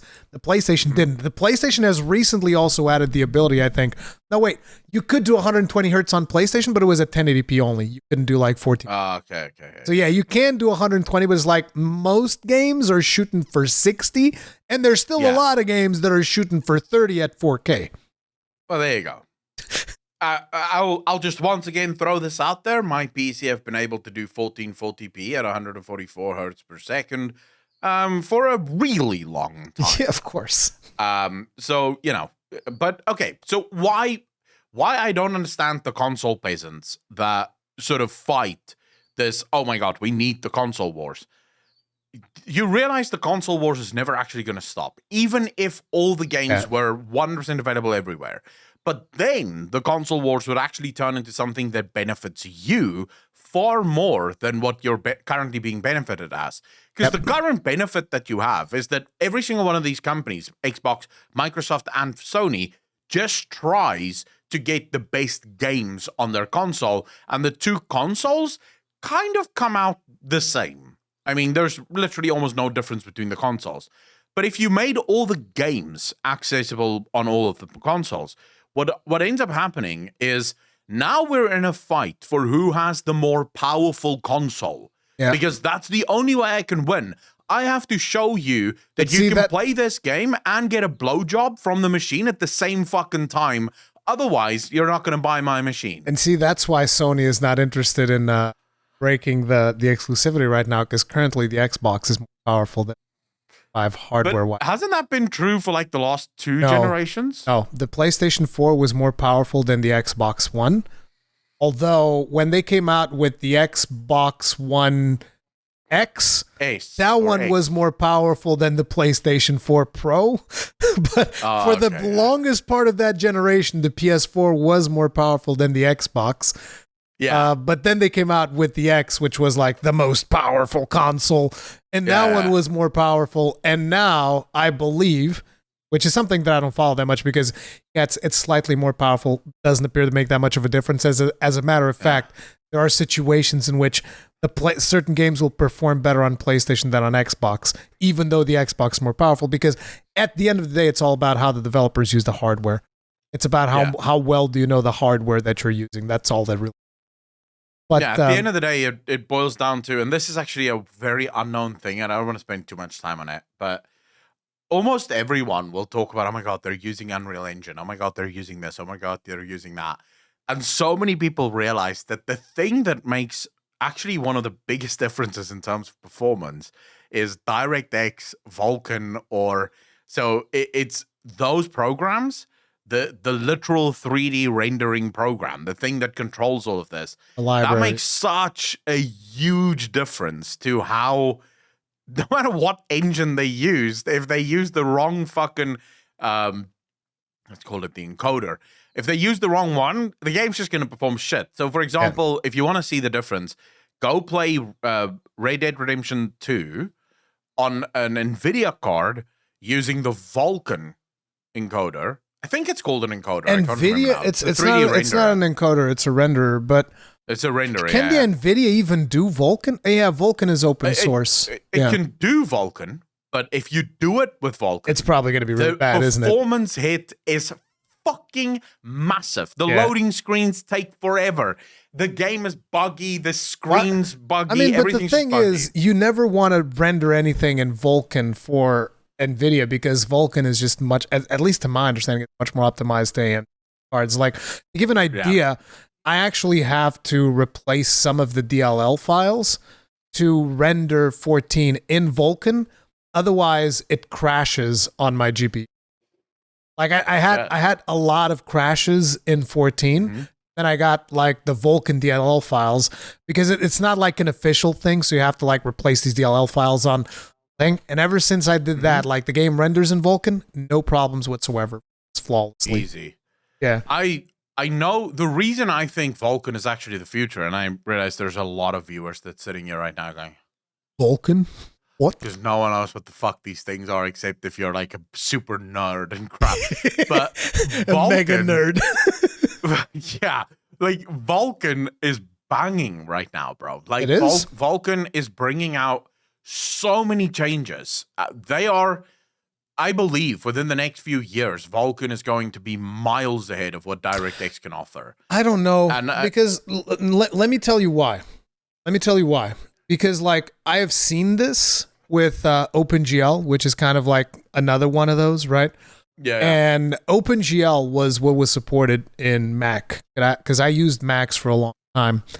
Oh. And I was always thinking like, oh, dude, this is so much, because like the operating system back when I was using them, because since then it's gone to trash. But back then it was OS X Snow Leopard.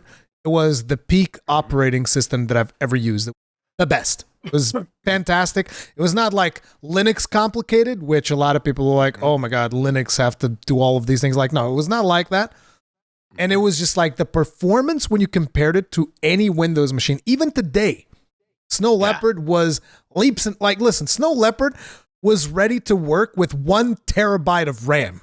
Wait, 1 terabyte? Terabyte? Yeah, I think it was 1 terabyte. I don't terabyte. I remember it was something friggin' ridiculous. Yeah, it was 1 terabyte. It was prepared to take advantage of 1 terabyte of RAM.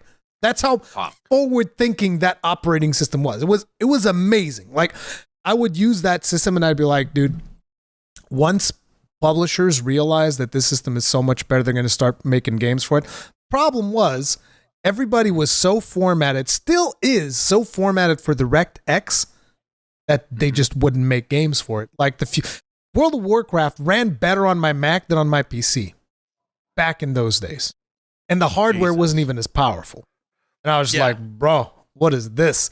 So if people had bothered to optimize for this superior system, it would have been a much better gaming experience. But they didn't, because they everybody keeps working on DirectX. And I think it's going to be the same thing like forever. No matter what you do, it's always going to just be like the de facto standard, and people are going to keep using it. And here's another thing that I can tell. So like Vulkan is open source, is my understanding, right? I think it's open source. Yeah. So it's an open source program. You want to know another thing that's open source? The AMD encoder. Now, this is what you would use to record videos if you have an AMD GPU. The very same way that, and again, this is like super nerd territory, but it's like the very same way that right now, the video that is being recorded in NVENC. Because if you give me the option, I will always go NVENC, which is the NVIDIA proprietary encoder. Yes. And NVENC, when compared with the AMD encoder, like you'll find some video comparisons online. And let me tell you, I don't care which comparisons you show in my face. I can guarantee you that currently the AMD encoder is absolute fucking dog shit. It is terrible to work with. It is terrible performance, and the quality comes nowhere close the NVENC encoder, and you're talking to someone who does not like NVIDIA. I don't like NVIDIA because I don't like the company. I don't like the way that they do their drivers, where it's like they need to be constantly updating the fucking thing. It's like, fucking sort yourselves out. Make your shit work without you needing to update it every fucking day. It's terrible. I'm a performance fanboy, so I don't really have I don't dislike NVIDIA or AMD. I go for whoever has the best performance. When I bought this PC, I went for the 5900X because at that time, it was the best one. But I would have easily gone Intel if that was the best one at the time. I don't really give a fuck. But the thing with Vulkan, and the reason Vulkan is such a big deal, the article that sort of showcased all of the changes that's coming to Vulkan also included a list of companies that is starting to take Vulkan incredibly serious, because Vulkan is actually going to work so seamlessly with Unreal Engine 5 and the ability to just do things that previously you would have to take DirectX and then you would have to tweak the fuck out of it in order to make it work on your specific game. Vulkan is now just going to do it. It's just going to run whatever the fuck you're throwing at it. So I do think Vulkan is going to be the future. This means that actually one of the companies that's starting to take Vulkan seriously is NVIDIA. Interesting. Like, NVIDIA is spending a lot of resources to update their game or their drivers so that it would work better with the Vulkan experience. I'll tell you right now, I've never liked DirectX. I think DirectX is incredibly inefficient. I just think that people have gotten so used to DirectX that they don't know how to work with other renderers. So they're just like, we'll just do DirectX. It's the most common one. It's supported by default on Microsoft. You don't have to install anything additional. It's just the laziness of it. It's just like, it just kind of works. It's not very good, but it runs. It's whatever. But I think that they're much better. I have a final question that I wanted to ask chat about the super nerdy stuff, and you too. But do you guys have Windows 11 installed? Fuck no. It's like, I want to see the comments of that. Here's the thing, though. Like, if I was, again, just a regular user, I probably would have installed Windows 11. It's whatever. The reason I don't install Windows 11 is because every time a new operating system from Microsoft comes out, there's always problems with existing software. So, like, if I install Windows 11, I'm going to run into problems with Premiere. I'm going to run into problems with Adobe Audition. I'm going to run into problems with OBS. I'm going to run into problems with the capture card that I use, the AverMedia capture card. You're going to probably run into problems with the Elgato face cam. You're going to run into, there's just like this list of things that, considering that I'm extremely stressed for time as it is, if I then have to, like, okay, let me just upgrade this to Windows 11. And if I was 100% certain that it was going to be a flawless experience, I'd be like, I don't care, whatever, Windows 11, Windows 10, it's a fucking number. Who gives a shit? Yeah. The problem is it's not going to be a flawless experience. It's going to inconvenience me in all kinds of ways. There's probably going to be games that are not going to work properly in Windows 11. So it's like, I just don't want to deal with the hassle. It's like, Windows 10 is working fine. It's fantastic. Yeah, I haven't switched either, mainly because Microsoft is basically where Blizzard learned how to let their users beta test their own fucking games. Yes. Because if the first 2 years of the launch of a new operating system is you beta testing the shit out of Microsoft's product.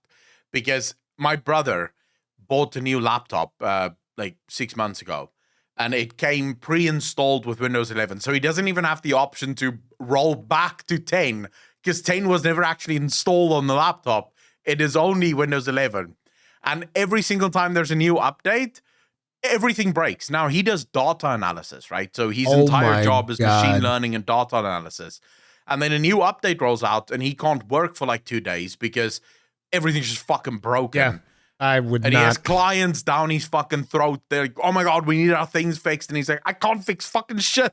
I can't even get into my crap. Like, everything's just, like, right now he has a problem where, like, every 5 minutes, it will just freeze for like 2 minutes. Just everything freezes. And then it will unlock again, and then it will go good for a while again, and just freeze for like 2 fucking minutes. It's the Microsoft healthy and fitness program where it's like, okay, so for the next 2 minutes, we expect you to get down on the floor and do some push-ups. we want you to stay healthy, so we're going to freeze your whole system. Yeah. So I won't switch, but I would like to know what I'm going to love reading these comments of people that have switched and haven't. But even as just a normal user, if I wasn't a content creator, I would still not switch. As a content creator, I definitely wouldn't switch. I remember when like a few months ago, Mr. GM tweeted out that he's switching to Windows 11. And I still told him in the comments, I'm like, dude, what the fuck are you doing? Like, why would you do that?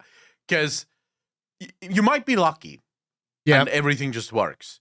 But if I look at the amount of programs, like right now, just to make what we're doing here possible, I have the Elgato control room for my lights. Without that, that's fucked. I have the Elgato app for the face cam. I have the Elgato voice app for the mic. I have OBS. Bro, you have Elgato the programs on OBS. You have the Elgato lights. Yeah. So the reason I bought Elgato's lights and not just normal lights is South Africa. If you want to get studio lights in South Africa, you basically have an option between getting normal fucking floodlights and then trying to figure out how the fuck do I dim these that I don't look as if I'm a deer in the fucking headlights, or you go for it just jumps in price to like over 10,000 rand for a fucking light. I'm gonna do one of the laziest things that I could do. I don't feel like actually moving my cameras because that would like destroy. I would spend probably hours trying to figure it out. So I'm gonna show you my setup is, because this is hilarious. Like, I remember looking at the Elgato lights, and my father, not my father, like I remember looking at those Elgato lights, and I was like, bro, these things cost like $200 or something ridiculous like that. That is redonkulous, because it's a bunch of LED lights. That's all it is. That's all it is. And it's $200. And it's like, yeah, sure, you can connect them to USB and you can fuck with the lighting and all of this. So I go and I ask my father, because my father's like good with, like, we used to do work in expositions and stuff like that. So he's very good with electronical stuff. So I asked my father, how much could it possibly cost to like just do a panel like this with LED lighting? And so I think that for 12 euros or something, he got a bunch of like LED strips and some acrylic and shit like that. He built this. Show you first. See that thing? Dude, that looks fucking cool, actually. Yeah, it's just a little piece of wood, and he put the lighting on it. I'm going to show it on stream right now. Sorry, audio only listeners. But it's like these things. And these things, basically, they even come with remotes, bro. Like, this thing has a remote. Lets me set the temperature of the light. Lets me set how bright it is. Does all of that. Does not need a stupid USB connection. Does not need software to run. I just hit the remote, turns the light on. Boom, done. Like, that's it. So, I'm going to be honest with you. I fucking hate these lights. So you paid $200 for him and you hate him. I was like, bro, I love these lights. They were €12. It's fantastic. But like I said, the options in South Africa was fucking slim pickings. Yeah. Because in South Africa, the only people that would ever need lights like this, or mostly, would be studios. So for studios, they have the giant, beautiful studio lights, the diffuser lights and shit. And it's like, bro, I don't want to build a fucking TV studio. I just want like lights on my fucking face when I'm streaming. So that's very expensive. These were the cheapest that I could go for that wouldn't just be shit. But here's my biggest problem with these. You have two ways of turning them on. One is through the mobile app. The other one is through the PC app. There is physically no way to turn these on without those apps. There isn't an on switch on these. The on switch turns them on for 10 seconds and turns them off and waits for you to turn them on in the app. The app works through Wi-Fi. Now, what has happened, and this has happened multiple times, I've actually had stream days canceled because for some reason, my PC and my app on my phone just won't pick up the lights. Or it will just pick up one. It's like, dude, what the fuck? So I turn it on, I turn it off, it doesn't pick it up. Turn it on, turn it off, doesn't pick it up. Turn it on, turn it off. And you're just like, okay, you know what? Fucking never mind. We'll just try this again tomorrow. And then tomorrow it works. I didn't touch anything. Just tomorrow it decided to work. Jesus. So I What a don't understand nightmare. how that was. Like, is that really? Did you save money? Because What?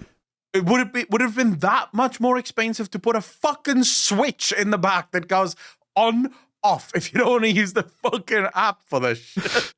It's like the whole smart thing. Everything has to be smart and connect to an app. And I'm just like, no, I love these. I have a remote, turns them on, turns them off. Perfect. Don't have to do anything else. I might when I move, because I'll be moving probably at the end of the year. But when I move and I get to a proper like new place, I'm probably gonna revamp the whole lighting system, anyways. So I'm just gonna cap this off with one thing, because like we've been completely off topic. But you see these panels behind me? Yeah, these are soundproof panels. These were supposed to go to a Google office in Portugal, but somebody who was working on them fucked up. And my father has very high standards. So he's just like, no, this is going to Google. This needs to be like our top shit. This is fucked up. Fuck you. Throw those away. Make new ones.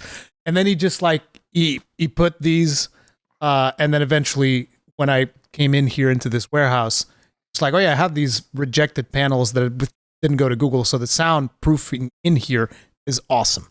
Much better than in my house. Fuck.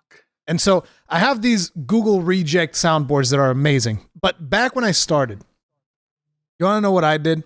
I got a bunch of Eggcarton boxes. And so my room, if you go back enough in my main channel, you'll actually see like Eggcartons behind me for soundproofing. But I did the same. But that's not even that bad. The worst part was lighting. Bro, let's get a construction light. Easy. A construction floodlight. Boom. And it would work. It was great. But the temperature in that bitch, because it's impossible. Those are not LED lights. So a lot of times I'd be recording and I'd be sweating bullets and I'd be like, yep. And then the second I'd stop recording, I'm like, oh my God, I'm dying. So here's what I did. Stop. Here's what I did in the beginning, right? My very first place where I started streaming. It was in a room that had, it was a garage that was turned into a bedroom. And I chose it because it was the biggest room in the house. So I chose that room as the place where I'm going to, it had no windows. It had one door that you could open to the outside. The problem was that the door faced the main road, and it was the main road of town. So it was way too noisy. You couldn't open it. So that door had to be closed. My bedroom door had to be closed because obviously I'm working. I don't want people screaming and yelling. And I was living with my brothers at the time. So everything's closed, which means it gets hot. You have a PC, and if you have a PC on top of it, like just bringing in more. I bought like 300. There was a place that sold Eggcartons, and I bought 300, a pack of 300 of those. Oh my God. And I just stacked it all over the fucking room, right? That's great. Everything was filled with Eggcartons. I tried to keep the camera but clean. So right behind me, there was nothing. But in front of me, it was just Eggcartons everywhere, Eggcartons. And it doesn't actually work as well as you might think, by the way. It works, but it doesn't work well. It's not particularly good. No, but I had all that shut up. Because remember, I'm just starting out. I have no fucking money to spend on bullshit, right? I'm basically trying to skim by. Here's another interesting thing about Eggcartons. They're very good at conserving. Yes. So I would sit there, right? Now I'm sitting there, I'm streaming, or I'm recording a video. At that point, I wasn't streaming because my internet couldn't handle streaming. But I'm recording a video, and I constantly have to stop. I have a towel next to me that I wipe the fucking sweat off me, right? So I'm stopping, I wipe the sweat off, and then I start again, and I fucking talk, and then in the editing, and I couldn't edit for shit, so I would just literally cut out the silent bit and put the two things together. The worst jump cut you can ever fucking imagine, right? Fantastic. Just because otherwise people would watch me like wipe off sweat the whole time. It wasn't until a year after moving into that room that I managed to save up enough money to buy an air conditioner. So now I had an aircon in the fucking room with me. So that made my life a little bit easier. But the lights that I used there, I bought 2 bait lamps. Like normal bait lamps, dude, that had a head that you can sort of tilt to point in the direction. Oh, no. And they were way too bright. So my Logitech C920 would just I would sit there looking like a ghost, bro. Just like fucking white out. So what I did is I bought wax paper. You know, like normal wax paper, cooking wax paper? Yeah. Like you kind of cook with, and I would wrap that around the light, like just layers of that shit to get the temperature and the brightness, because it it was just on off. That's the only switch it had. So just basically fitted it to the point where, okay, I don't look as bad with these lighting. And that was for the longest time. That was my fucking shit. So, that was my see, jam. guys, whenever like streamers tell it, okay, here's what you need to get started. Okay, you're gonna need these Elgato lights. You're gonna need the stream deck. You're gonna need the thing. It's like, nah, bro, you just need a microphone, and the rest of it you'll figure it out. Microphone's like the most important thing. You don't even need a microphone. I mean, the microphone is because if you don't have good audio quality, I mean, if you're good at doing post processing, but like live processing of a bad microphone, ooh. So here's the thing: you don't have money to start your YouTube channel. Now, remember, for the first 6 months after like starting my YouTube channel, I was still working part-time on my own business. It wasn't after that I sold the business and then I went into full-time. That's when I bought my first mic. But I wanted to make YouTube videos. So I looked at it and I thought, okay, I have a webcam. I don't even know how I got the webcam, but I had a webcam, the Logitech C920. And it had a mic in it. And I thought, that's fine. That's perfectly fine. No. The first videos that I made was made with the microphone of the Logitech C920. It sounded terrible. Absolutely horrible. Like, listen. But hey, Nowadays the standards, subs. yeah, but nowadays the standards are very different. Trust me, get a mic. The mic part, even if you get like a cheap one, like there's cheap mics that you can get, but just get like a condenser mic. I would say if you want to start on YouTube, so not Twitch obviously, but if you want to start on YouTube, just use your phone.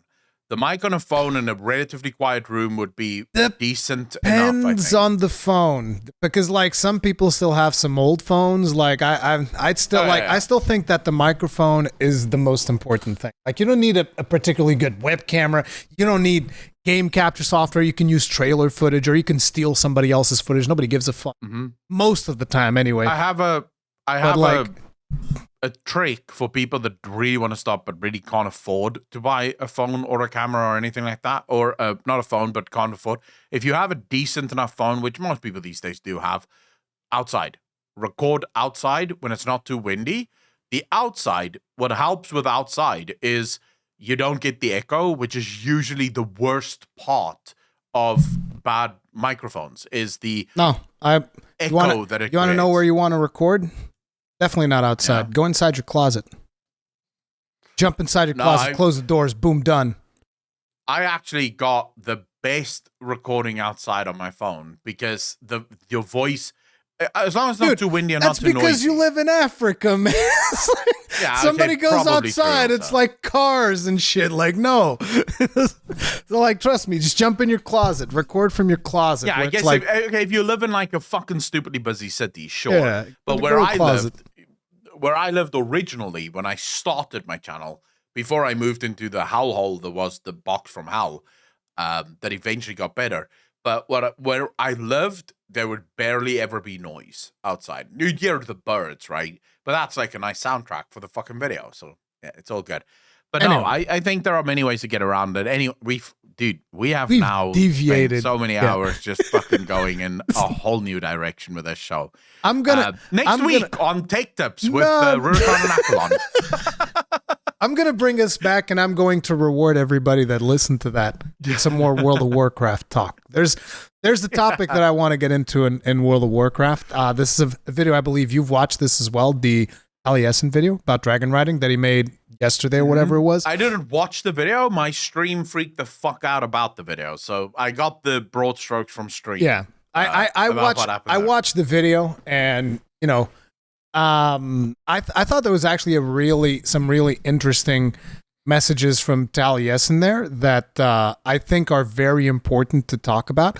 So first of all, the basis of the video is about Dragonriding and how one day Taliesin just said, okay, here's what I'm going to do for the alpha. I'm going to log in. I'm going to see how long it takes to collect every single Dragonriding upgrade. Because there's always like, okay, how time-gated is it? How fast can you upgrade it? All of these things. Yeah. Now, it took him 3 hours to get everything. Yeah. To fully get everything for the Dragonriding tree. And the important detail here is that this is not 3 hours where he went to Wowhead and it's like, okay, here's where the sigils are, whatever the hell the things are called that you need to pick up to get the talent points. He didn't go to Wowhead to look that up. He did it organically. So like he went through each of the zones and he was like, I think there's going to be one over there. And then he would go there and he would find, and he would look around and try to find all the other ones. So 3 hours of discovering it organically, he was able to upgrade everything. Now, we don't know if that's how it's going to be in the final version of the game. Like they might unlock those at a different pace. It might be whatever. So the first question I have to ask you, because I'm curious, is what do you think about that? Do you think that's a good thing? Do you think that's a bad thing to be able to just unlock all the Dragonflight things if you wanted to? From the moment you jump into the islands, you unlock the drakes and boom, 3 hours, you have everything. I think it's an incredibly bad thing. Wow, really? This is a system that I used yesterday. I used this example in my stream. It's akin to horse riding. Let's imagine you wanted to start riding a horse tomorrow. If you could learn how to ride a horse professionally within 3 hours, then the horse riding industry is dead. Because suddenly, who the fuck cares? Everyone can ride a horse. It takes time to learn these things. But it's like, the thing is, you haven't mastered dragon riding, you just unlocked the tree. Yeah, but mastering dragon riding is going to be a player skill.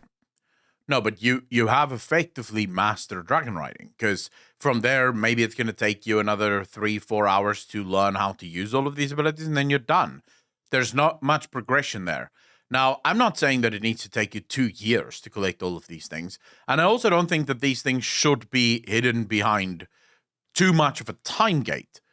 But what I do not think is good is it doesn't give much of a sense of progression if it takes you 3 hours to do the thing to full, right? Because what did you really progress then?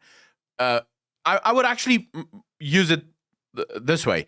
The way I would have done the unlock would have been that a lot of these things rely on you getting previous abilities and then also mastering them.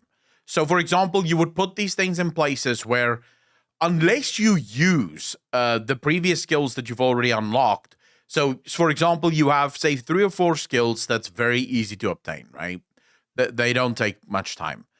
And then you have to learn how to master them in order to get to the really cool skills that you unlock later on.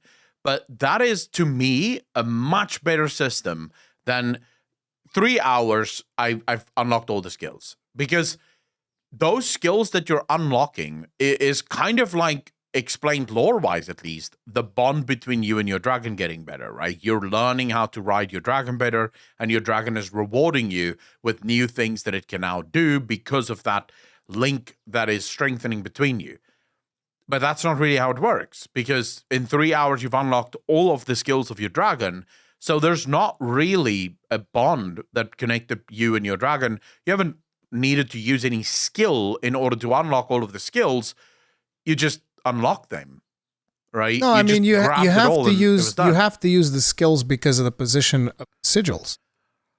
So the sigils aren't like in the ground. You have to properly learn how to like navigate and swoop. Yeah, but that suggests either a balancing problem with dragon riding and the flight and the height and the distance you can get at early levels, or just a pacing issue, or the locations of these sigils are way easier than what they're supposed to be. So they're maybe adding another meter or 2 to the mountain would have actually made it much harder to get onto it at lower levels or lower skill levels than what it actually does. Now, we should also I should just throw out here, this is also coming from a guy that is a professional gamer. So he is probably going to be more proficient at something like dragon riding than say 60% of the player base. I mean, it's more like the fact that Taliesin has been obsessed with dragon riding because it looks really and he's just having a blast with it. So it's probably mastered how to use dragon riding. So he was able to get them very fast. Yeah. So like a brand new player might not be able to get them that fast because he's had weeks and weeks of practice with the system. I think if it takes you a couple of weeks, 2 to 3 weeks, to unlock all of the skills, that seems to me like a much better system because you feel that sense of progression. You eventually you appreciate once you've unlocked everything way quicker. 3 hours is just, who cares? The thing is, the reason why I disagree with that is because, like, the way that I wanted, I'm probably not going to do it. The way that I plan on doing it, at least, would be like, okay, so I'll be questing, and when I'm questing in an area, I might fly around, pick up a couple of sigils, then I go to another area, and then eventually, when I finish the campaign, maybe I'm maxed out if I was able to find them all, or maybe I won't be, and at that point, I'll be like, okay, now I want to go and find them all. So it's like, I kind of don't want it to be harder than that. I think it actually is perfectly fine if you're able to get it within 3 hours if you really just focus on it, because it just means that, hey, I focused on this thing because this is the thing that I wanted to do. And again, it's about not limiting the players and what they want to do. You cannot plan for... Yeah, we talked about this previously, about the degeneracy of players. Like, if someone wants to be a degenerate and go out and get all of the... And that's not even a big degeneracy thing, I don't think. Getting all of the sigils to max out your dragon riding, I think that's whatever. I don't know if there's other things that you have to do, because, like, at this point, they're given, like, max level characters, right? I think, at least, they're given max level characters at the point they are in the alpha. So who knows if there are other things that you might have to unlock along the way. But... I fundamentally don't really have a problem with the way that it is done. The biggest problem that I believe is going to happen, and this was the second part of Taliesin's message, is the fact that there are going to be a bunch of people that are going to ruin this experience for themselves by simply going up to Wowhead and being like, okay, so where's the coordinates of the sigils? They're going to have like, or maybe there's even going to be an add-on that like puts a fucking tether on your character directly to the sigil, and all you have to do is... There's going to be an add-on. There's going to be a fucking add-on. There's going to be an add-on to find all of the sigils and all that bullshit. Yeah. And this is where the second part comes, right? Which is, I believe that a large portion of the player base, because this is what they've been doing, you know, throughout the entirety of World of Warcraft's cycle, is like there's always an add-on that makes something easier. There's going to be a large portion of the player base that's just going to install the add-on or go to Wowhead, look up the coordinates, and it's like boom, boom, boom, boom, boom, pick up everything. And it's not going to be 3 hours because you're not actually looking for it in any way. It might end up being like 30 minutes because you know exactly where everything... And I think that then those people are going to say like, oh man, there's no progression, there's no end game. And it's like, well, yeah, you solve the puzzle by looking up the solution. So basically, you've ruined it for yourself. So the other thing that Taliesin said was like, I feel like you guys should try to enjoy this experience by trying to find where the sigils are without looking up the solution. And I think that should be how people should try to play video games most of the time, until they get to a point where it's like, okay, now I'm stuck. I don't know what I'm doing. Like, if you get to that point, I think at that point you're like, okay, you know, you still want to have some fun, whatever, go look up the answer to the problem. I think that the problem that we have in World of Warcraft right now is that people don't even get to the point where they're stuck. They're just like, no, I just want the solution. And then they do the solution, boom, solved problem. And that is eventually what led Blizzard down the rabbit hole of like systems on top of systems on top of systems on top of, so that you can't just look up a solution. Which, you know, I think that I personally don't have a problem with the amount of time it took him to find everything organically, particularly because he did it organically. Like if it took you 3 hours when you know where everything is, I was like, okay, that's gonna be fucked up, because for someone like me that doesn't want to look it up, it's probably gonna be a pain in the ass, because he knew where everything was and it took him fucking 3 hours. So, you know, it's like, I don't have a problem because again, it was organic. Yeah, but you see, the thing for me is the fact that it was only 3 hours and it was organic is my problem. If he looked it up and it was 3 hours, I would be like, okay, this is really cool, because it means you really have to go exploring. You have to put the effort in, explore the world, and you feel a sense of accomplishment when you finally find one of those things. Let me ask you, are you going to be one of the people that's like, you're going to get to the Isles, going to be like, okay, I got the dragon unlocked, boom, time to pick up all the sigils. Is that what you're going to do? Probably. I am quite I hone in on something and then I do that something. I mean, really? Until I've done that thing.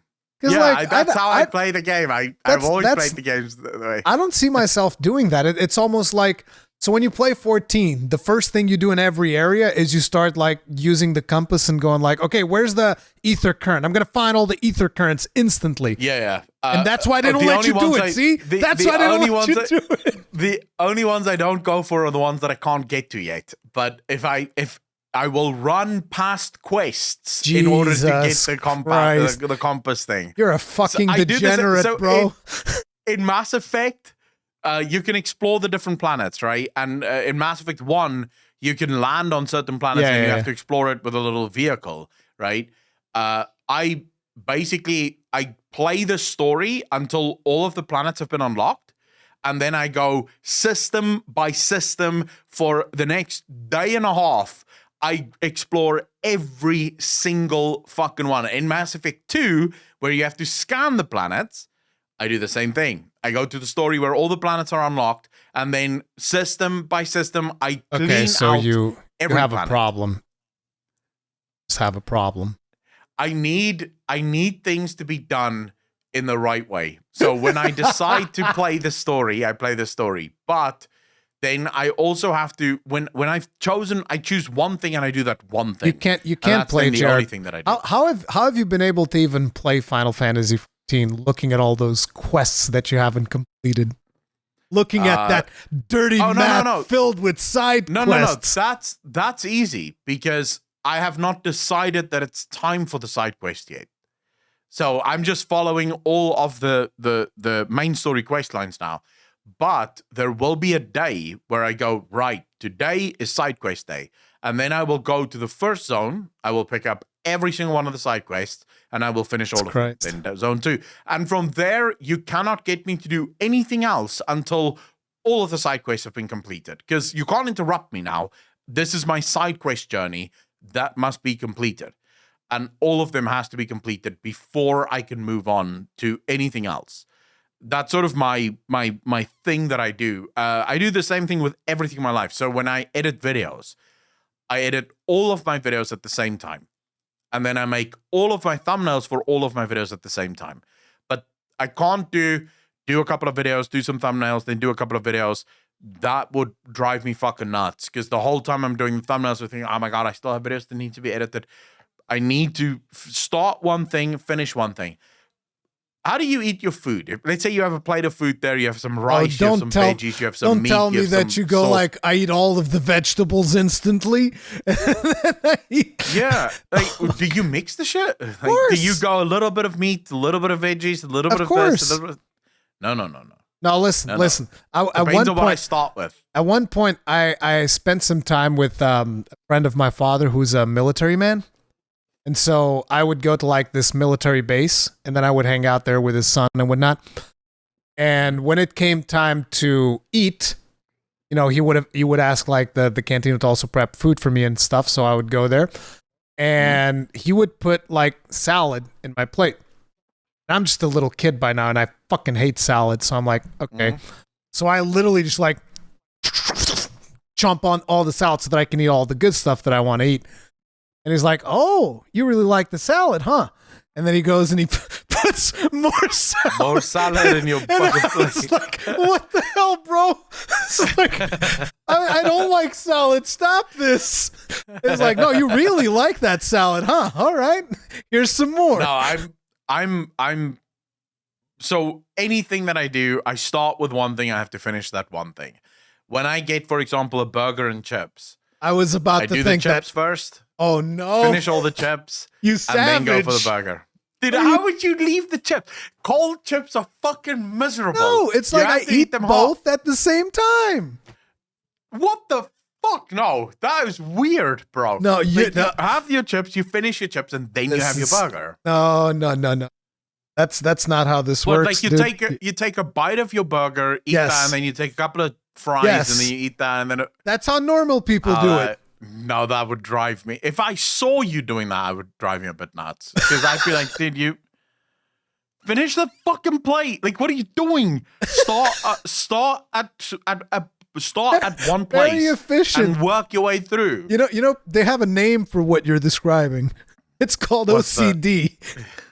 I am a little OCD, not like massive. I don't open and close doors like fucking 5 million times, right? But I am a little OCD. I have the other thing that pisses me off is when you get people. So I believe choose a starting point and then choose a direction in which you're going to finish things. So clockwise, counterclockwise, or if you have a long plate, you go left to right to left. But choose the place and then start there. Then you get someone that goes, "Oh, I'll have chips on the right side of the plate, but then I'll have a bit of the salad on the left side of the plate, and then I'll have some of the burger." It's like, what the fuck are you doing? Like, you mean like a regular human being? How can you just go wherever the fuck? We write from left to right. We eat from left to right. What the fuck are you doing? Just going wherever the fuck. You don't write, right? I'll write this word here, and then I'll do this word over here. What the fuck is that? That's weird to me. I would love to see you eat a plate of sushi. You just go like left to right. Okay, I'm gonna eat all the salmon, then I'm gonna eat all the tuna. Yeah, then I'm just like, what? That's literally what I do. So when I order sushi from across the road, it comes in this little container, right? And then you have like rows of different ones. And this is how I usually start. From left, bottom, I eat all of the ones there, then all of the ones there. So all the while starting from the left, working my way through to the last one. No, man. That ain't the way to do things. Like, Jesus Christ. I cannot do it whatever you have, fuck. I can't do that. That's you have a problem, sir. Like, you most definitely have a problem. There's something wrong. You need to go see a doctor. Like, what the hell? What kind of a savage eats all of his fries before diving into his burger, and then you have no fries to go with the burger? Like, what the hell? No, because fries need to be hot when consumed. If they have cooled down, they're horrible. And I prefer to finish the fries first. And then you eat a cold burger. No, but cold burger's fine. That's still good. Like, you can have a nice cold burger. It's still fucking beautiful. No. Like, having a burger the next day is just as good as having the burger that night. So I don't mind a cold burger. It's still a burger. It's still fucking gorgeous. The fries, on the other hand, go stale. And I fucking hate stale fries. Jeez. Dude, do you eat cold pizza? No. You won't eat leftover pizza the next day? I will. I'll heat it up in the microwave and then I'll eat it. Or I'll heat it up in the oven and then I'll eat it. Preferably the oven, because the microwave is not... microwave will make it like mega soft. The oven will make it still crispy, so it's nice. Do yourself a favor. By the way, I prefer the mega soft the next day. But do yourself a favor. I'm not eating cold pizza, bro. No, it's not happening. Dude, I fucking promise you. No, pizza next day that's cooled down, I've ate cold better. pizza. I don't like it. I've eaten cold pizza before, dude. Like, no. Cold pizza is better than hot pizza. Oh, God, dude, no. Jesus Christ. It's so good, dude. It's so good. God. I love having pizza left over, man. Oh my God. I love having pizza left over as well. I mean, I don't have as much because I try to watch my diet a little bit because I'm a fat fuck. Yeah, but it's I haven't had pizza in months. But it's like, if I have leftover pizza, I'll eat it up in the oven like a proper human being, like not like a fucking savage eating cold pizza. What the hell, bro? Okay, I'm gonna piss you off so much. We've invented something a long, long time. I mean, we didn't invent it, but we discovered something a long, long time ago. It's called fire. Yeah, but okay. Let me. I'm going to piss a lot of people off here, but when I don't want cold pizza, so for example, in winter time, I prefer to heat up my pizza in the microwave because I actually like the soft texture that it gives, but I overheat the fuck out of that thing, right? To the point where the cheese is fucking bubbling. It's like molten lava cheese, because then the crust on the outside gets slightly more tough. They completely overcooked, and I will eat all of my pizza slices that I've left, all of the cheese bits. I'll eat that. I'll finish it, and then I'll eat those crusty bits that's a little bit chewy at this point because of the microwave and the overheating. So fucking good, bro. So fucking good. God. Genuinely, I prefer that. You're not prefer, because fresh pizza is still very, very fucking good. And obviously I don't order pizza just so that I can eat it the next day. Yeah, that's. But when I have leftover, I'm imagining you doing that. Just like, oh yeah, just leave it outside. Just leave it at the door. I'll pick it up in a while when it's nice and cold. No. I still prefer like nice fresh pizza, but when I have pizza left over, that's how I like it. I don't know why. I just do. It's just, yeah, it's weird. So now, but I also don't eat pizza with my hands. So that's another thing that pisses a lot of people off. You don't eat pizza with your hands? I eat nothing with my hands. Okay. I can respect it. It's like pizza doesn't bother me so much, but like, for instance, chicken, I don't like eating chicken with my. No, it's too, well, actually, I just don't like things in my hands. Like, let me tell you why. The problem is, all of my senses are incredibly heightened. And I don't know if it's the same for everyone, but after you eat chicken with your hands, you can wash your hands 50 times and they still smell of chicken. It's like garlic. I have that with garlic. Yeah, I can't handle garlic with my hands because you can't fucking get it out. If I will eat chicken with my hands and then I'll wash it and then I'll wash it again and then I'll wash it with alcohol. I mean, I might as well just pour friggin' like paint thinner on there and it will still smell like chicken. Like it doesn't matter. Like 5 minutes go by, 10 minutes go by after you've washed them and like the smell of the washing solution that you were using starts going away. And your hands still smell like chicken, and that, like, no, I'd rather eat with a knife and fork. Pizza, on the other hand, doesn't happen as much. I eat pizza with my hands. So chicken is, it's always greasy. Like the chicken skin always has quite a lot of grease or spices or sauce or something on it, and I don't want that on my hands. It's one of the reasons I don't eat burgers with my hands either, because the sauce drips on my fingers, and then I get fucking annoyed. You use the wrapping. No, knife and fork, bro. Even hot dogs, knife and fork. I do not eat anything with my hands. Everything I eat is with a knife and a fork. And a burger is good with a knife and a fork because you take it and you half it. So you take the top half off and you put that next to it, and then you eat two halves of the burger. It's fucking beautiful.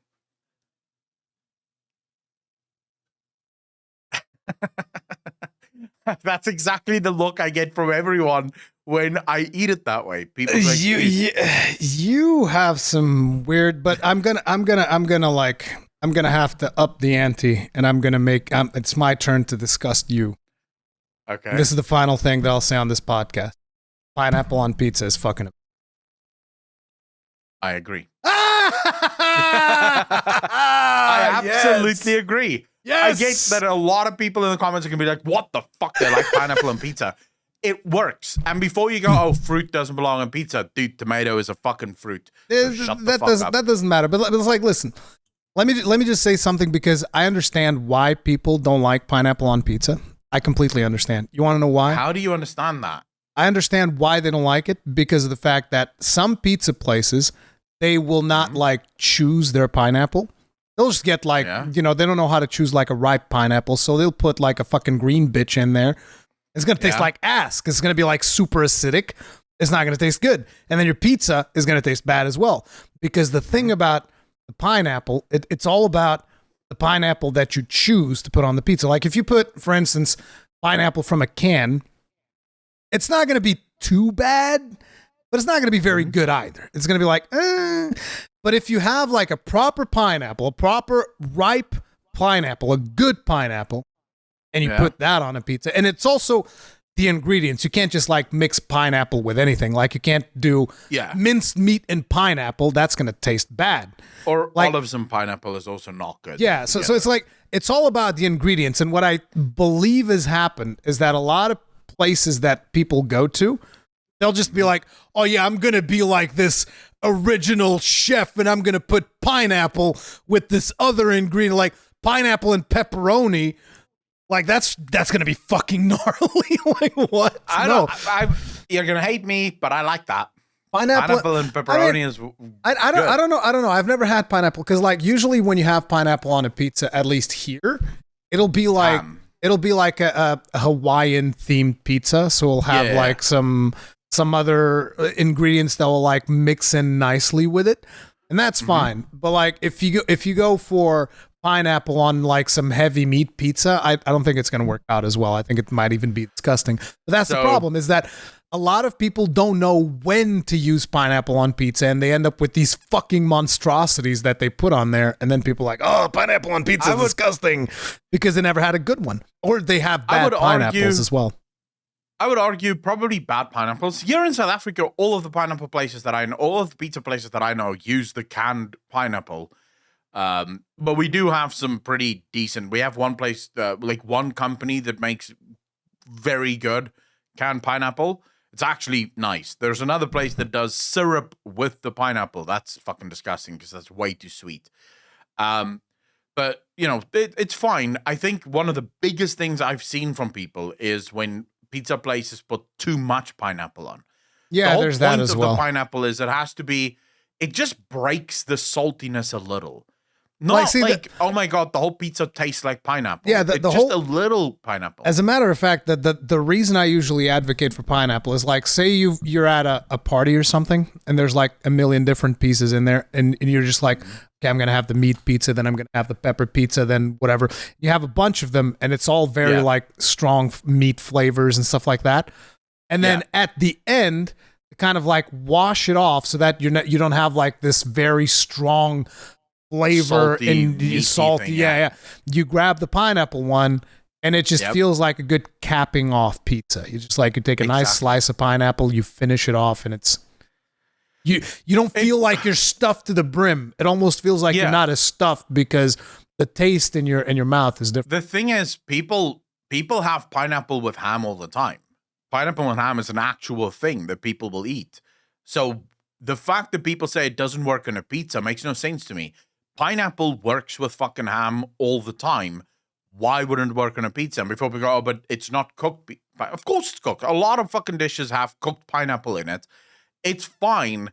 I've seen a video of a guy going, the ultimate taste, pineapple on pizza versus no pineapple on pizza. And then the pizza place that made the pizzas, they would have like 3 or 4 pieces of pineapple on every slice. That's too fucking many. That's way too much pineapple. You want at most maybe 1-2 pieces of pineapple per slice. That's all. It's just every other bite. You get a little bit of that flavor. It's a matter of balance, and I believe that a lot of pizza places don't know how to balance it, and that's why you end up with this amount of people say, "Oh, pineapple on pizza is terrible."